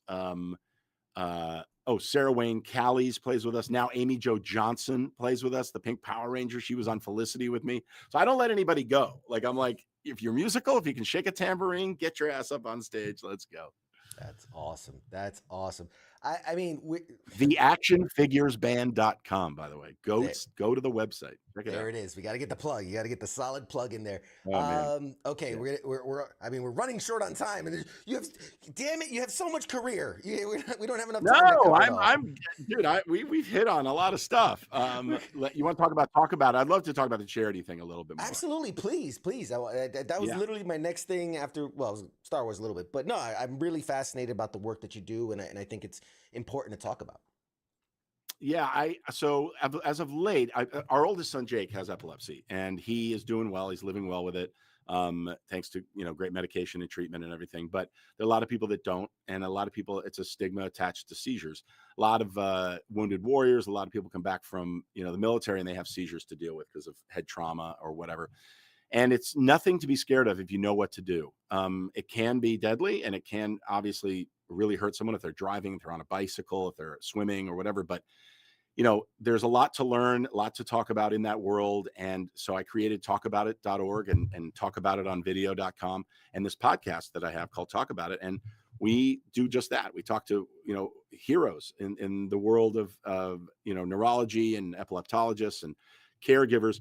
And I have a series called the Caregiver Series on YouTube, but you can just go to the caregiverseries.com, where I talk to other fellow caregivers, and we talk about family. We talk about what's important to us. And yeah, we touch on their, the rare epilepsies or the seizure disorder that they have, but it's all about just, that shorthand that we were discussing earlier, where you sit down with another person that has PTSD, or I sit down with another person whose child has epilepsy. And it's like, it's a breath of fresh air. You feel the hug before you get it. You're just like, man, this is awesome. And we should be able to have this open dialogue. So that's been my mission, is to educate and remove the stigma attached to epilepsy. But there's so many celebrities I've enlisted help of. And so I encourage anybody to just listen to the podcast, go to talkaboutit.video.com or just go to Talk About It with Greg Grunberg, on wherever you get your podcasts, and check it out. And I appreciate you letting me talk about it, because it's important. Oh, absolutely. 100%. And we're going to link it all. We're going to put links and all the stuff to all the stuff we post out there, because it is important. It is important to have that conversation.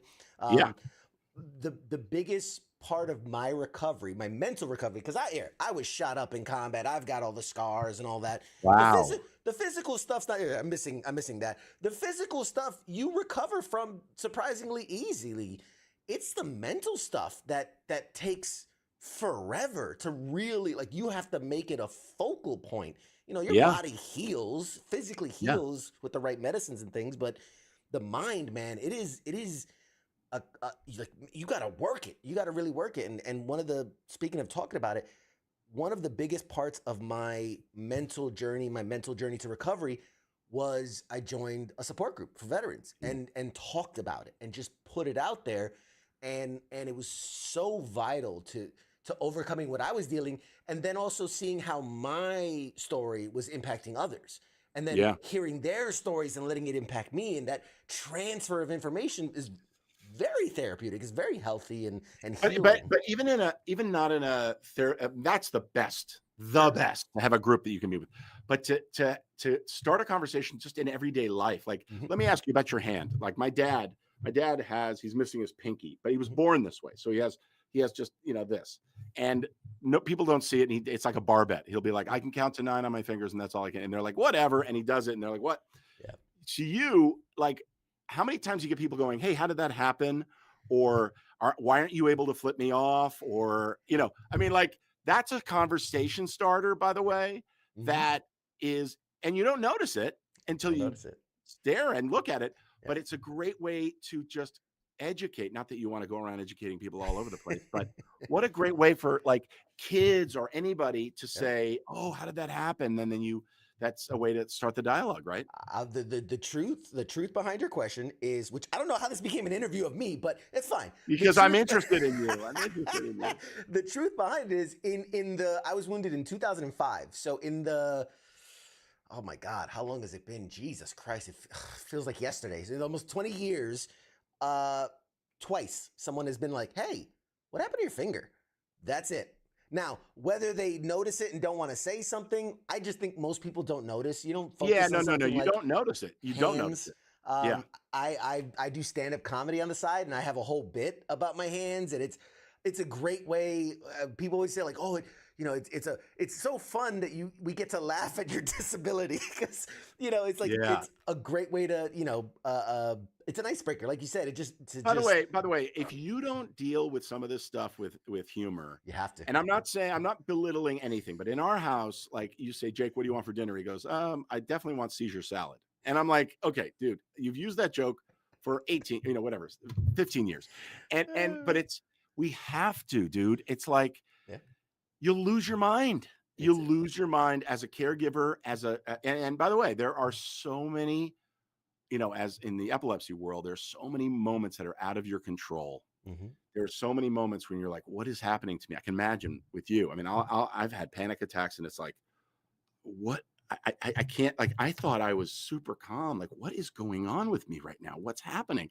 And you can't control it. And it's natural, and it happens to everybody. But the more you're able to be open and honest and talk about stuff, not even honest, it's like, the more I think we all understand each other. We talked about this before, but just having that open dialogue, dude, it helps me. Why do I do talk about it? Right? Why do I do talk about it? It's therapeutic for me. People are like, God, you're really helping the epilepsy community. And it's like, okay, great. Guess who gets most out of this? Me. Because it's something I can control. I can't control when my son has a seizure. I can't. And I feel helpless, and I feel alone, and I feel lonely. And my wife and I are just like, but man, when I'm doing and I'm affecting people, hopefully I'm helping. It's me honestly just going, fuck seizures. I hate them. I absolutely hate them. And, it's a way for me to be proactive, in other words. I 100% everything you said, and that's how I feel about my disability, because I have nerve damage and bone damage and all types of skeletal issues and all that. But again, the PTSD, the TBI, the social anxiety, it's something you have to deal with. But having that group, which it's not even a therapeutic group now, it's just a bunch of guys that we get together and we just share stories and we talk about what's going on in our lives. But the idea of that community. I have a question. When and how did you lose your sense of humor? How did that happen? You know what? I can tell you the day it happened. Yeah, exactly. But isn't it great, by the way? So there was a friend of mine who wrote a pilot, and it was called Special or something, and it was all about special needs parents. And I know enough special needs parents that are actors. So I got a group together, and we all sat here, and man, we were making so many jokes. Mm-hmm. We were fucking around so much, and it's such a relief. Yes. And I hate eggshells, dude. Eggshells are the bane of my existence. When somebody is like, like you see me joking with you, I know I'm not going to hurt your feelings. Right. I know that we can talk about this stuff. It's like, I don't, do I know? No, I want to understand more about PTSD, and we're going to sit around here, but hopefully we can get some people, and think about this.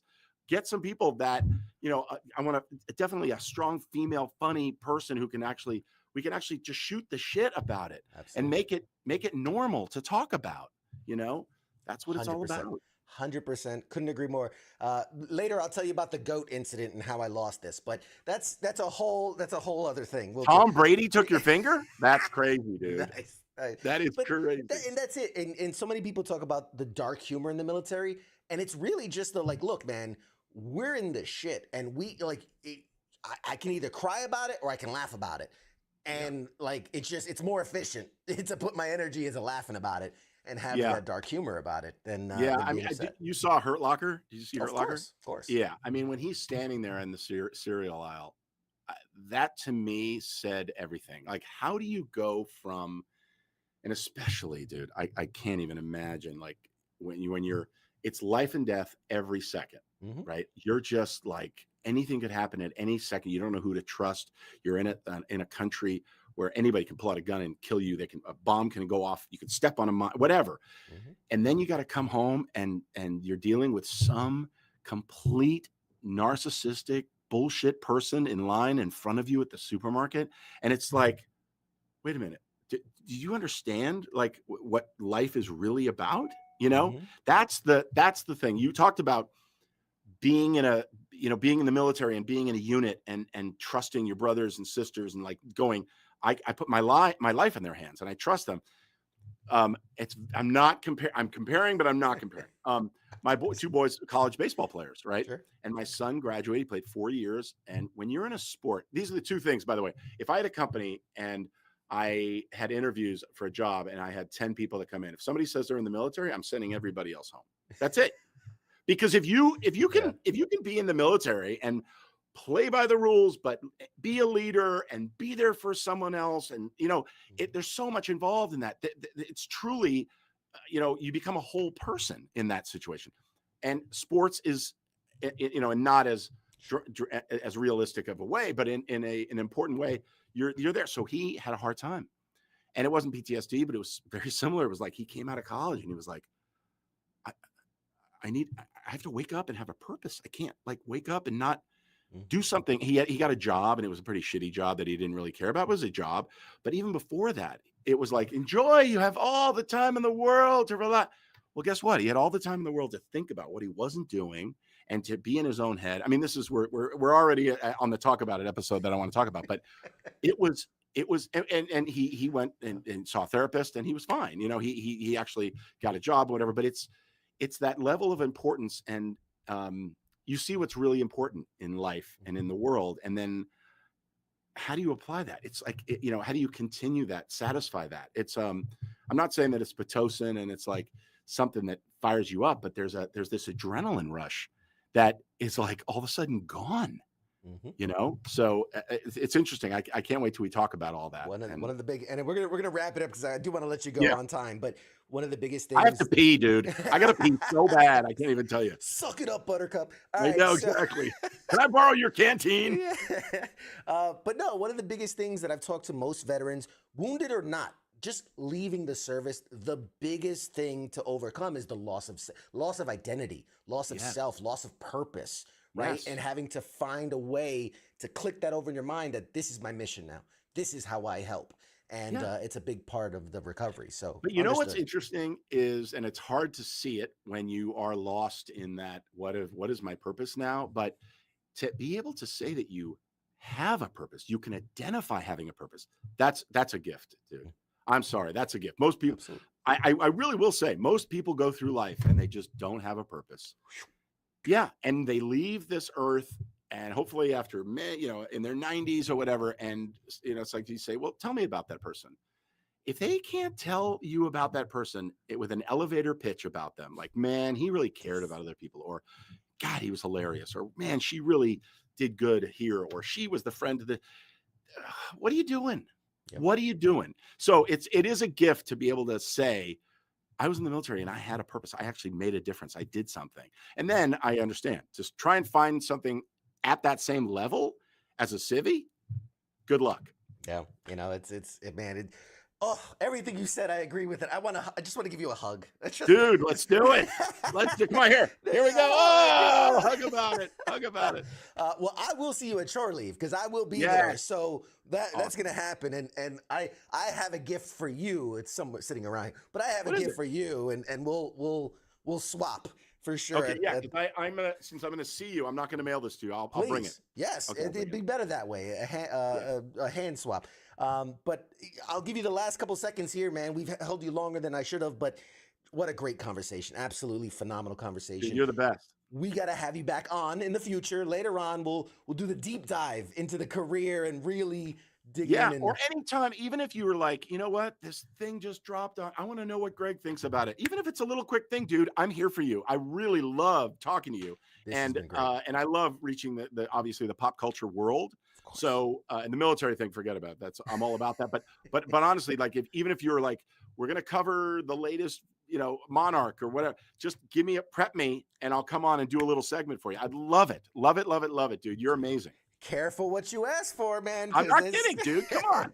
I've got a great friend, Vanessa Marshall, who's a voice actress who does voices. She is Hera in Star Wars Rebels and a bunch of other things. Yeah. And honestly, she made an offer once. I went, be careful what you wish, because I have no shame. I was infantry.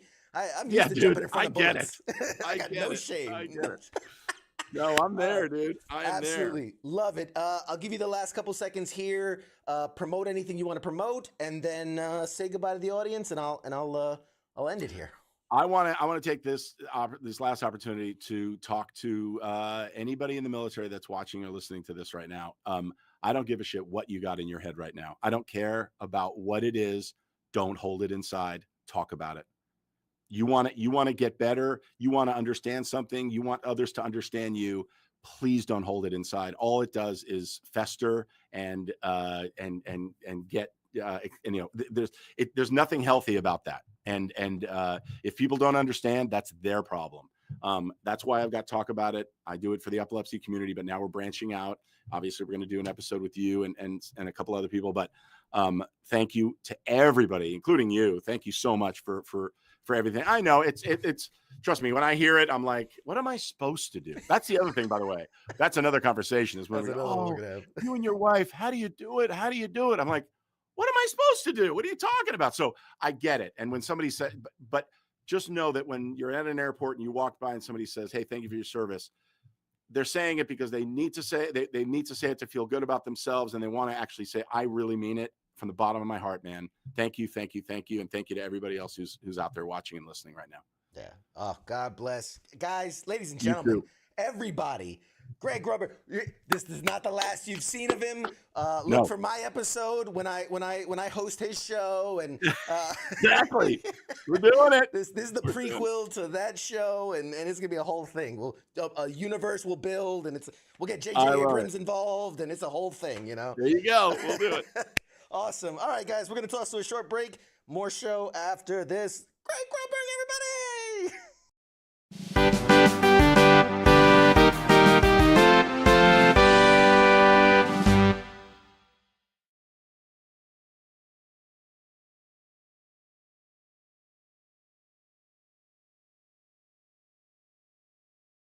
Broadcasting live from the basement of the Pentagon.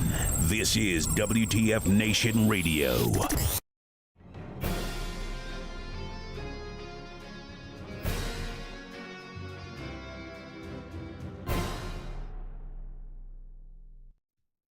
Hey, everybody, we're back. We're back. Let's bring on our good friend, Angry Elf, everybody. Hello, hello, hello, hello. How awesome was Greg Grunberg? That was awesome. That was definitely awesome. That man, I feel like we only talked about his career for like 3 minutes, but just he was broing out on you. He wanted to know everything about you. This was not CQ interviews Greg. It was Greg interviewing CQ. Look at me, I'm blushing. Yeah, you were like you were at the beginning. Like, dude. How awesome is he though? How awesome. You need to go let Mrs. Pop Culture Warrior know that she's got competition. And he's a sugar daddy. I mean, you heard him offer to come on and do segments. I mean, this might now be the Greg bubble. I mean, yeah, you guys might be out of a job. I mean, that's fine. The one that's going to be really butthurt is Mad Mike. You know? Oh, man. And let me tell you something. For those that think, and even it's myself, where you're like, it's all fine and dandy to say that when the camera's on. It's our actions off camera that right. He was nicer and funnier and more heartfelt even off camera. And literally as we ended that interview, you know, I'm like, hey man, thank you for coming on. That was awesome. You know, I really appreciate it. And he's like, hey, you know, he reminded me, he's like, hey, I'm serious. Let's link up. I want you to do my podcast. I want you to, you to help me with this and da-da-da. And I was like, yeah, no, I was like, I'll go through your, I'll go through your people and your agent and whatever. He goes, no, he's like, give me your phone number. And so I gave him my cell phone number, and literally I just go, he's like, bing. And he's like, there you go. That's my cell. He's like, anything, just hit me up. And I'm like, oh, okay. Like I'm just going to hit like, hey, Greg, what's up, buddy? Like, What's up? And I will tell you that since we shot that, which was almost a week ago, because we shot that on Wednesday. So it's been almost a full week. Like the next day, I shot him a text. I was like, "Hey, man, just wanted to say thanks. That I really enjoyed our talk and whatever." And again, not expecting anything. And he wrote back and like, dude, we've been texting back and forth. I feel like such a nerd. Like I feel like it's such a guy crush. We've been texting back and forth. He's just so nice. And but no, like I asked him because there was some industry stuff that I wanted to ask him about, and he's doing a couple things, and I was like, "Hey, man, I see you're involved in this, so I'm just, trying to get a little information, and business talk, shop talk, and whatnot." And like even today, I was like, "Hey, dude, today's your interview. I'm psyched for people to see it. Like I'm super excited that people are gonna get to see what I've known for a week, And he was like, "Oh man, that's so awesome!" And he's like, "Tag me in all the stuff so I can share it on my socials." So like, he really is who he portrays, you know what I mean? Like, because there's certain people that they are who they need to be in that moment, and then there's the people that just are who they are, and he is who he is, and I love that about him, and I'm very excited to see him in July when we're at shore leave, and yeah, man, I got a new bestie. Anyway, make fun of me all you want. I don't care. See, Billy says he says I'd say third greatest guest. Easily top three. Billy, since you're ranking, I'm curious who's one and two. I'd love to know your ranking. And everybody, let me know where you think that was where that guest interview ranked. This is the thing. I'm watching it with rose-colored glasses. I rewatched the interview with y'all. I was sitting here rewatching it, and I was just smiling. Like my face is red because I was smiling and laughing. And God, that's such a crush, crush on him.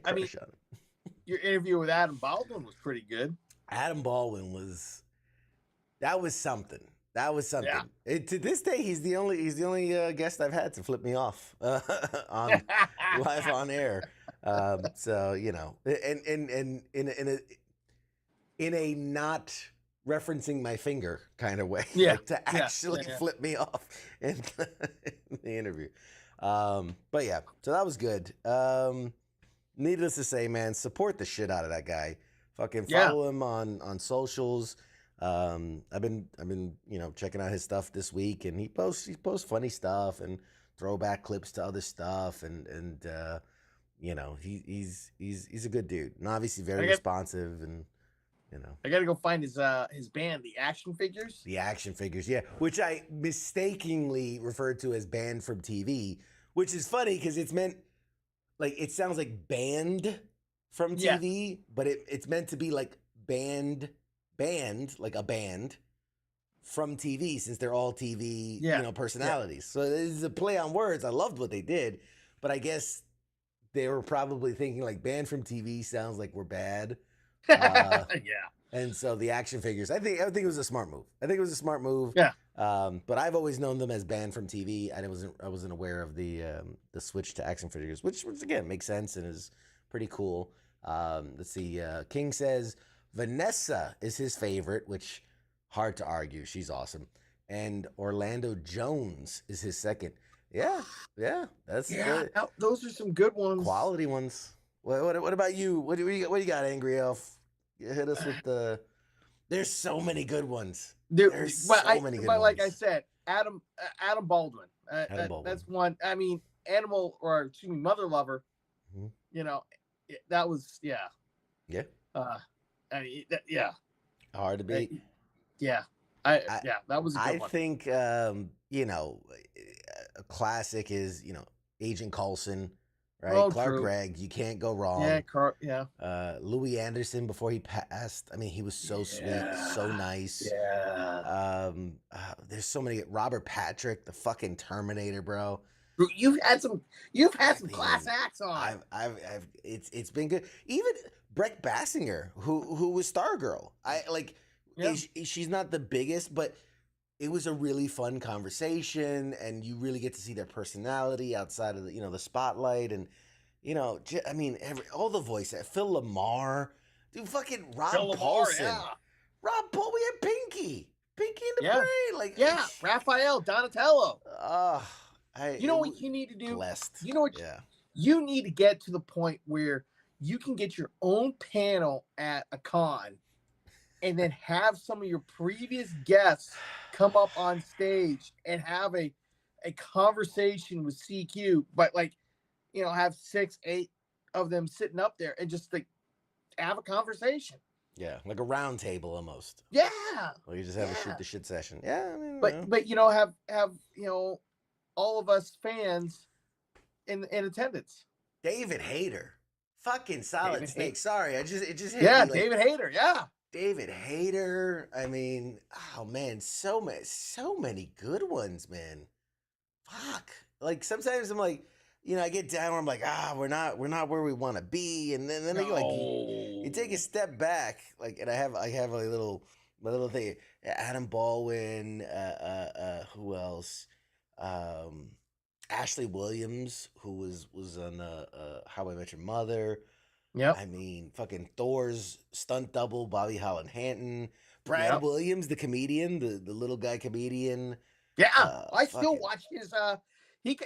That interview turned me on to him, and I tried to convince my wife because he was in Raleigh recently, or he's coming real soon, and she just looks at me and goes, "Who?" You gotta watch. Why? Watching him live is a lot of fun. It's his clips, lot of fun. Hilarious. Listening to lot of fun. The story he tells about how his dad used to punish him by putting him on the counter. Carlos Alzraki, right? Reno 911, Rocco's Modern Life. I mean, dude, the list. Dude, we had Efren Ramirez, who was Pedro from Napoleon Dynamite. Eddie McClintock. I mean, Eddie McClintock. I got a little bit of history with Eddie. Oof. Eddie, God bless. Colin Mockery. Whose line is it anyway? Oh my God, I forgot about all these amazing kids. The fucking Jason Narvey, who was Skull from the original Power Rangers. Yeah. Joe Mantegna, John Lynch. Dude, a bunch of the different Spider-Man voices. Josh Keaton, Yuri Lowenthal, Lauren Tom. Creator of fucking one of our favorites is Private Murphy, right? Private Murphy's Law. Dude, so many good ones. Holy moly. I'm looking back at our guests and just, God, Matt Letcher, the fucking Reverse Flash. Matt Eisman, American Ninja Warrior. Oh, I love that. Was a good one. I enjoyed that conversation. God, man, so many good ones. So many good ones. Tito Ortiz. That was something. Wasn't that the one that just lasted forever?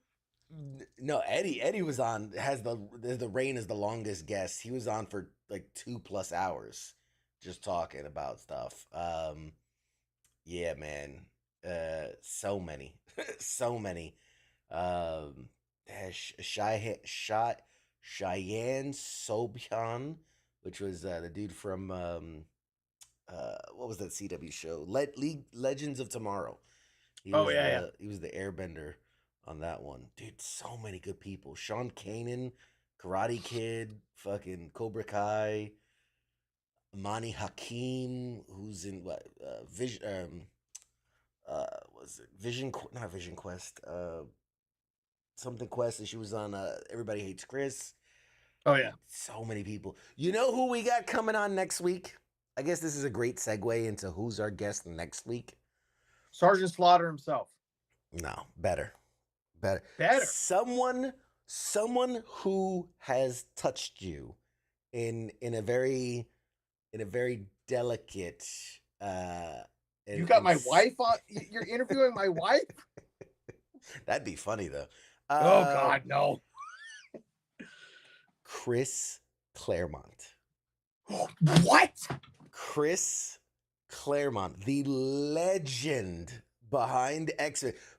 For all the people who don't read comics, but like you know of the X-Men, you only know of the X-Men that Chris Claremont created.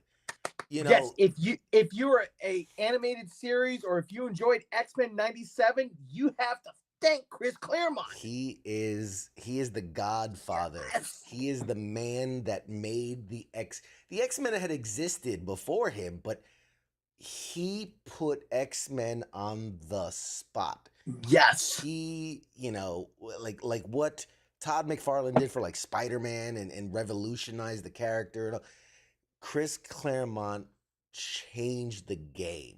Yes, he did. X-Men. Everything that you know of X-Men today, 80s and beyond, is all traced back to Chris Claremont. And yes, we have him live right here, Pop Culture Warrior, next week, Tuesday, 9 p.m. Eastern, right here. And let me tell you something. We were having a conversation, me and him back before. He's like, I want you to know, I don't fucking do late interviews. He's like, I go to bed early. So the fact that he's staying up, Wow. it's that powerful. Like this means that much to him. He's like, I don't really do interviews anymore. They're a fucking waste of my time. He's like, everything you could know about me is out there. It's in books. Yeah. It's in things.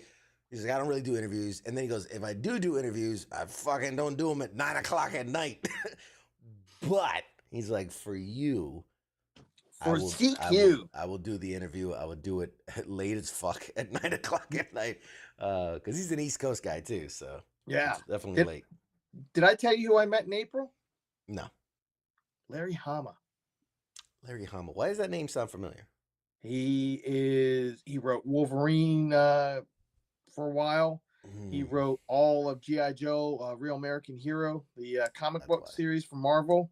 Yeah. But yeah, I got to meet Larry Hama himself, and I kicked myself after the fact because I should have brought my copy of X-Men Wolverine 75 that he wrote, post antimantium extraction via Magneto. I should have brought that and had him sign it, but no, I got a pretty badass Snake Eyes print that he signed and whatnot. But yeah, I got to meet Larry Hama. Yeah, man. That was awesome. That's awesome. Yes. Oh man. So there's so much, so much. What does he say here? It said, I'm reading all the comments. Someone said, "Hey, send money." Send me money first, and then I'll send you money. Wait. Are you a Nigerian prince? Yes, they owe me. They way owe me. But yeah, so needless to say, our next couple weeks are just jam-packed with incredible guests. All of June is booked. Pretty much all of July is booked when I'm in town. And it's only gonna get, when I tell you I got some people, bro. I got some people lined up. The sky's the limit. We have so much is happening. We got Shore Leave coming up in July. Yep. So we'll be talking to everybody there. I've got I think the week before that I'm in California for MGS Con. And all the incredible guests that are going to be there. It's so much. New York Comic Con's right around the corner. Dude, it's an exciting time. All I can say is an exciting time. Lots of coming for those that missed it earlier. Like I said, all this, you can't see it, but everything I'm looking at right now is all gonna change. You might notice I'm thinking as I'm thinking this out. So this camera that's here is probably gonna be over here with a slight angle. So like you can't really tell that that's a shield back there, but I think once this camera slides over and tilts a bit, you might actually be able to notice that's a shield on that back wall and not just kind of like a, I don't know, weird discus shape. But yeah, a crazy amount of monitors that's gonna allow me to do a lot more things and monitor a lot more things, and yeah, and then I'm gonna have to stay. The desk is gonna go up and down. Oh It's gonna be God, awesome. he's gonna be moving. It's gonna And be moving and grooving. And I might be able to keep up, but when Mad Mike comes back, he's gonna be confused and lost, and just gonna be. He's like, I don't like changes. So many changes. Hey, I just got one request. If you ever get Harrison Ford, all right. If you never know, right? Sure. Okay, let's play Mad this Mike game. has to interview Harrison Ford because then it'd just be like. Rubble.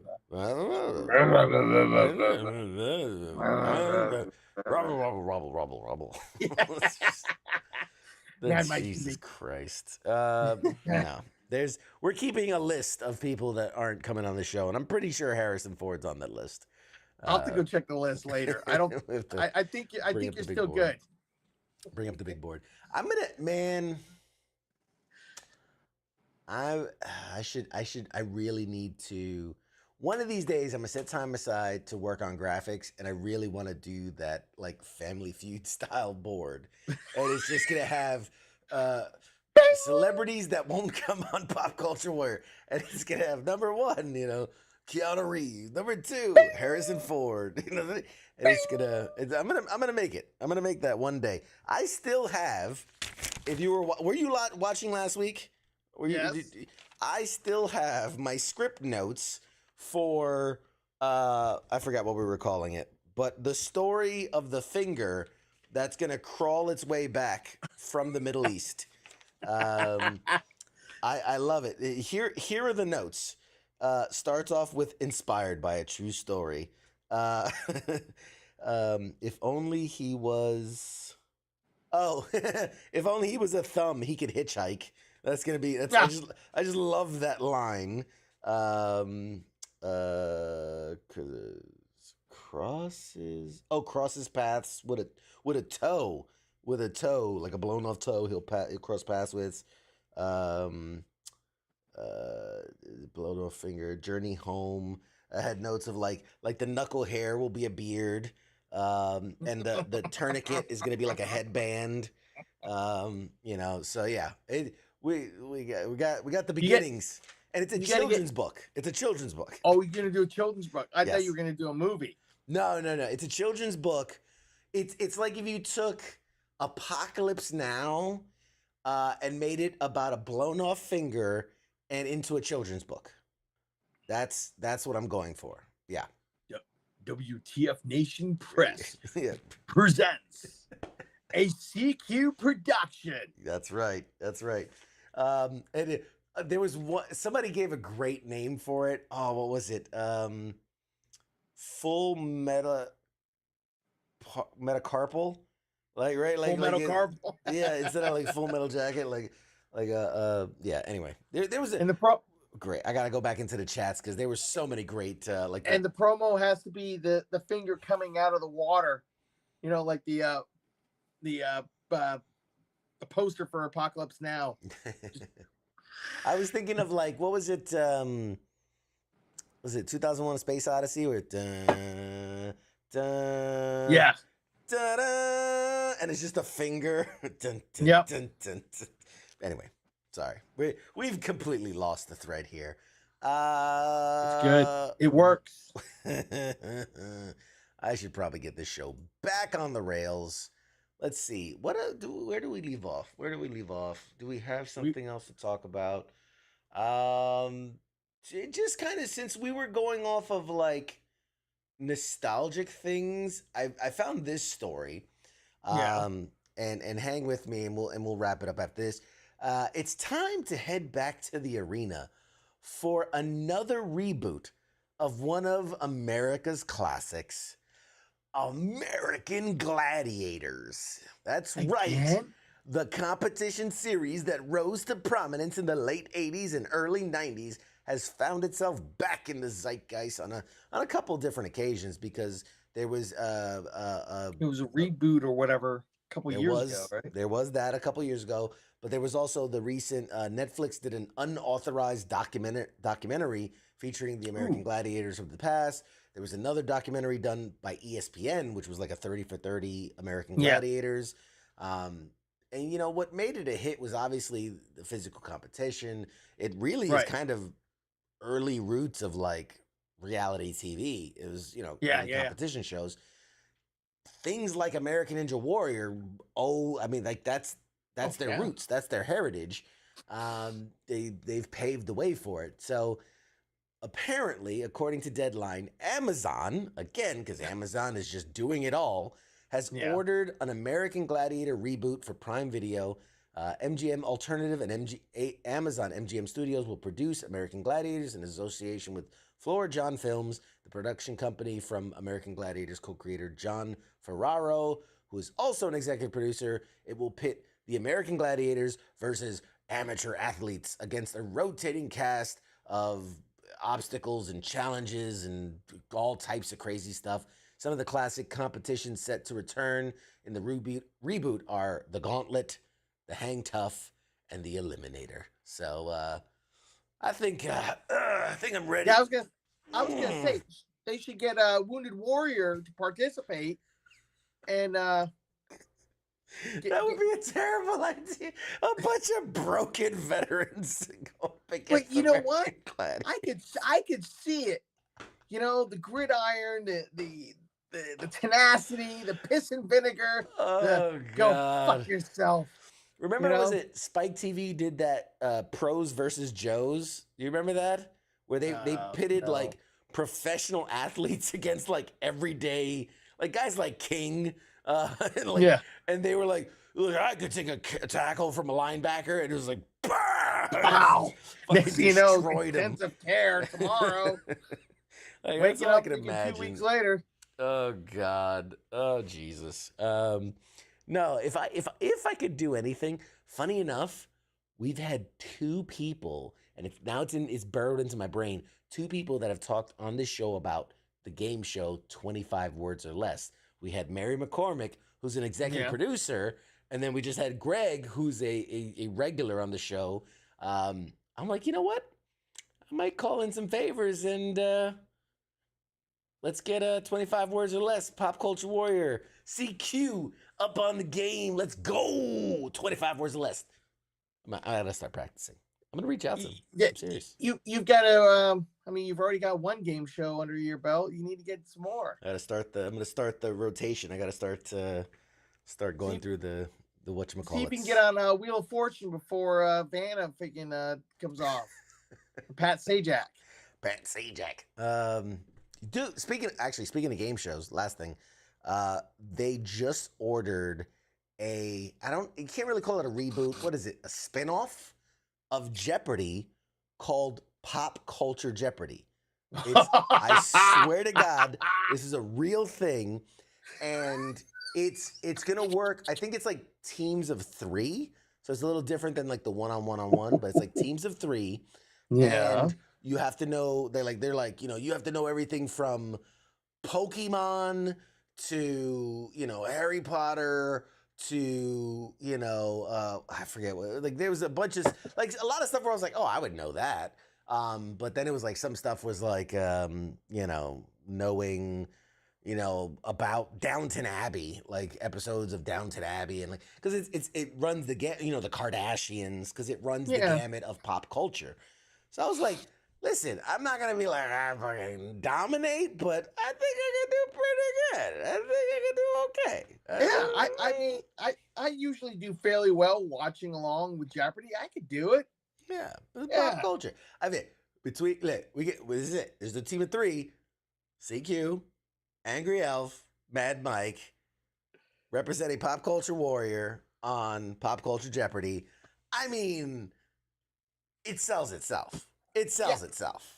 I mean, all you got to do is if we can't get on there legitimately, ask Wounded Warrior if they can send 3. They're gonna have to do Wounded Warrior eventually. Do a Veteran Day special. Yeah. Yeah. I'll call my contacts. I'll have my people call your people. We'll figure it out. But Yeah, I don't have people. I'm your people. I'm your people. Okay, yeah, I have people. All right, You got people. I'm your people. All righty. Well, I think we've reached the end of another fantastical episode of Pop Culture Warrior. I gotta just one more time thank my incredible guest, Greg Grunberg. Oh yeah, great fucking guy. Legend, awesome dude. Follow his stuff, support his stuff, man. He lives it. Yes. He doesn't just talk the talk; he walks the walk. And yeah, we got to show him some love because he's awesome, dude. Future contributor to Pop Culture Warrior is we're gonna have like the Greg Grunberg beat, like yeah. Hey, over to you, Greg. You know what really grinds my gears? The Grunberg grinding of gears. A gear grinder? Grunberg gear grinder? Oh man, that would be hard to say. Ooh, that might work. Gear grinder. Yeah. So and look for me on his podcast. Talk about it. We're gonna talk about it. We're gonna do what his podcast says. We're gonna talk about it. Other than that, I think we're good. Oh my god, this shirt's getting like super loose on me. I've been losing some weight, and everything's like getting super loose on me. Shit. Anyway, sorry. Any final thoughts on this week in pop culture or this upcoming week of pop culture? A certain Godzilla movie is on Netflix. -1. Dubbed in English. Mm-hmm. And I just need to find the time this week so my daughter and I can sit down and watch it, because I don't think she could handle reading all the subtitles, but now that's in English. Who's the guy that saw it before it was released and said it was going to be one of the greatest Godzilla movies ever? Hey, I've heard nothing but good things about it. It's just now I got to go pop some popcorn and sit down. You heard nothing but good things about it, starting with CQ. We're starting with CQ, Warrior. yes. When I saw Pop Culture Warrior back on in Tuesday September. night. Yeah, back in September, I saw it. I was at the Japanese. What was it called? The Japanese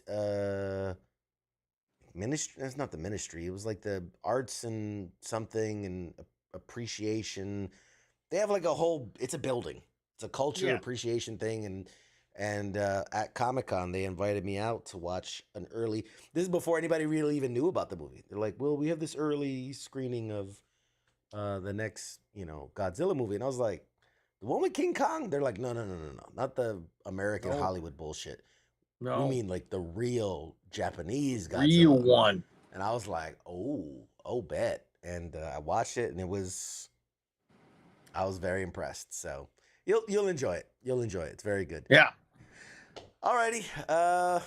Anything you want to say about Star Wars Acolyte? Because I know there's people out there that might be wanting to watch it. And just, you know what? This is gonna be my moment, and I'm just gonna turn around and tell you, the showrunner Leslie Headland, she's bad people. Former executive assistant to Harvey Weinstein. Allegedly bad people. No, she wasn't allegedly his, but she was his. Bad people, allegedly. Yeah.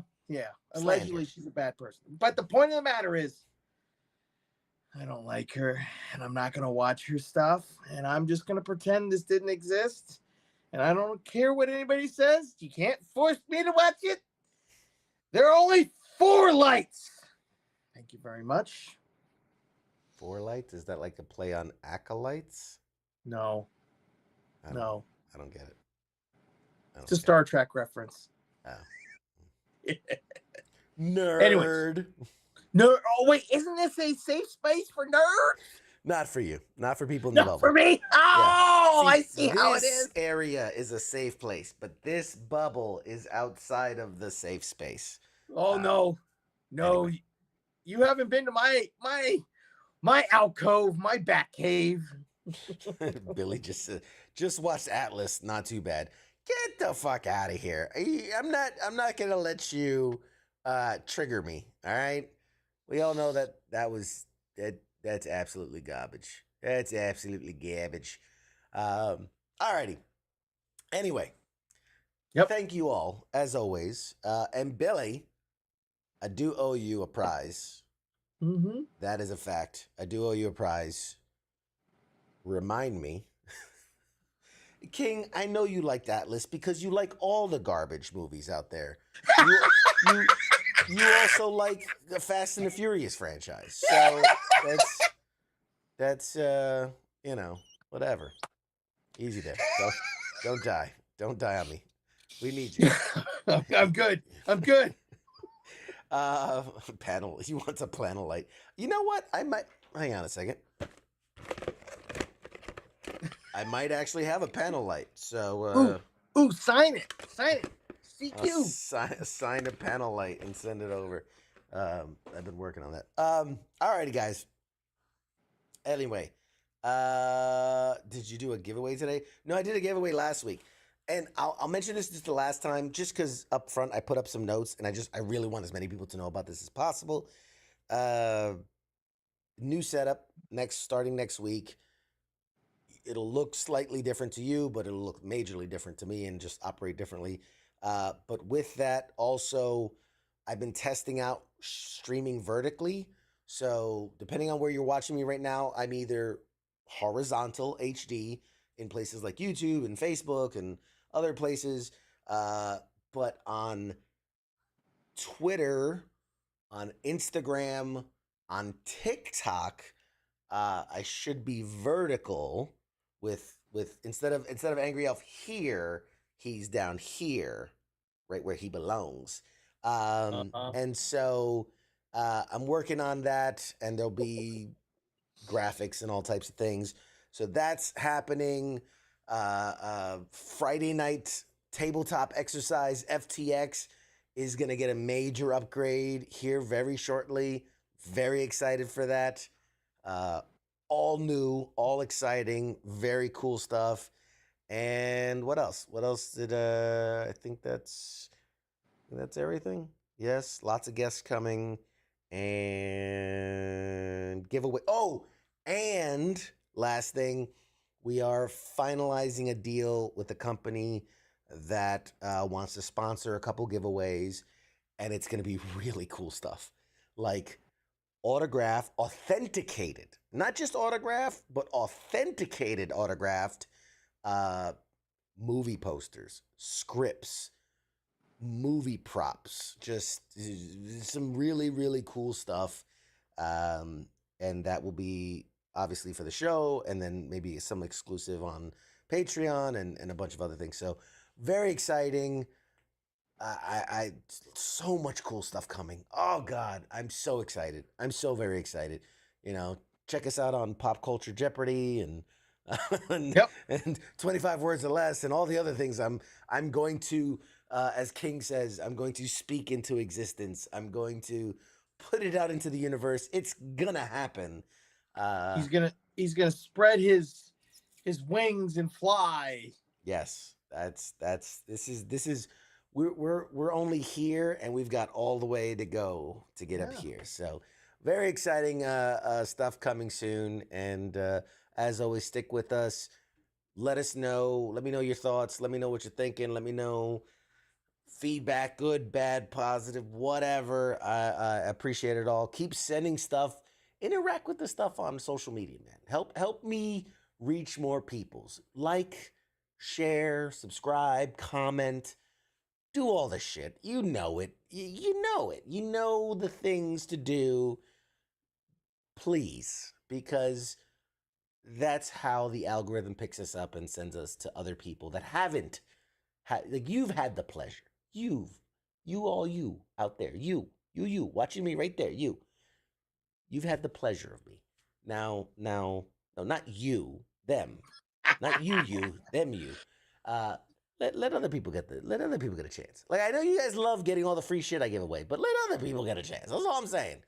Let other people get a chance. Okay? Think of the children. Think of the children. All right. Enough of that. Guys, thank you as always. This has been a blast. I appreciate you. I want to thank Angry Elf for stepping in and filling in the lazy Mad Mike who's too good to appear most nights, but I think he's got to sun himself sometimes. Yeah, he's got responsibilities. Nah, I think he's just traveling. He's traveling with the family, and the summers are when they're like out and about doing stuff. So I don't blame him. It's fucking hot in Florida, man. Got to get out of there. Summertime, get the fuck out of Florida. That's why you have a pool. You live by the beach. Then you can go soak yourself. Too hot. It's like boiling water out there. Plus, that's when all the tourists show up and they get out of there. Oh, yeah. Alrighty. Guys, this has been an absolute pleasure. I appreciate all y'all. Keep it locked here. Keep it tuned. I guess we got to do the thing. WTF Nation Radio all around the week. Sundays is the Sports Bar. Mondays is the Monday edition. Tuesdays right here, Pop Culture Warrior. Wednesdays, the Smoke Pit. Thursdays, Sergeant Time. Fridays is Friday Night Freedom. Every other Friday. And Saturdays are now weekend co-ops with Nemo as he plays some fun co-op games. So keep it tuned right here, WTF Nation Radio, U.S. Army WTF Moments, and most importantly, Pop Culture Warrior with CQ and sometimes Angry Elf. So, yes. Alrighty. Last words, man? Hasta luego, mi amigos. All right, guys. We'll see you next week. Shut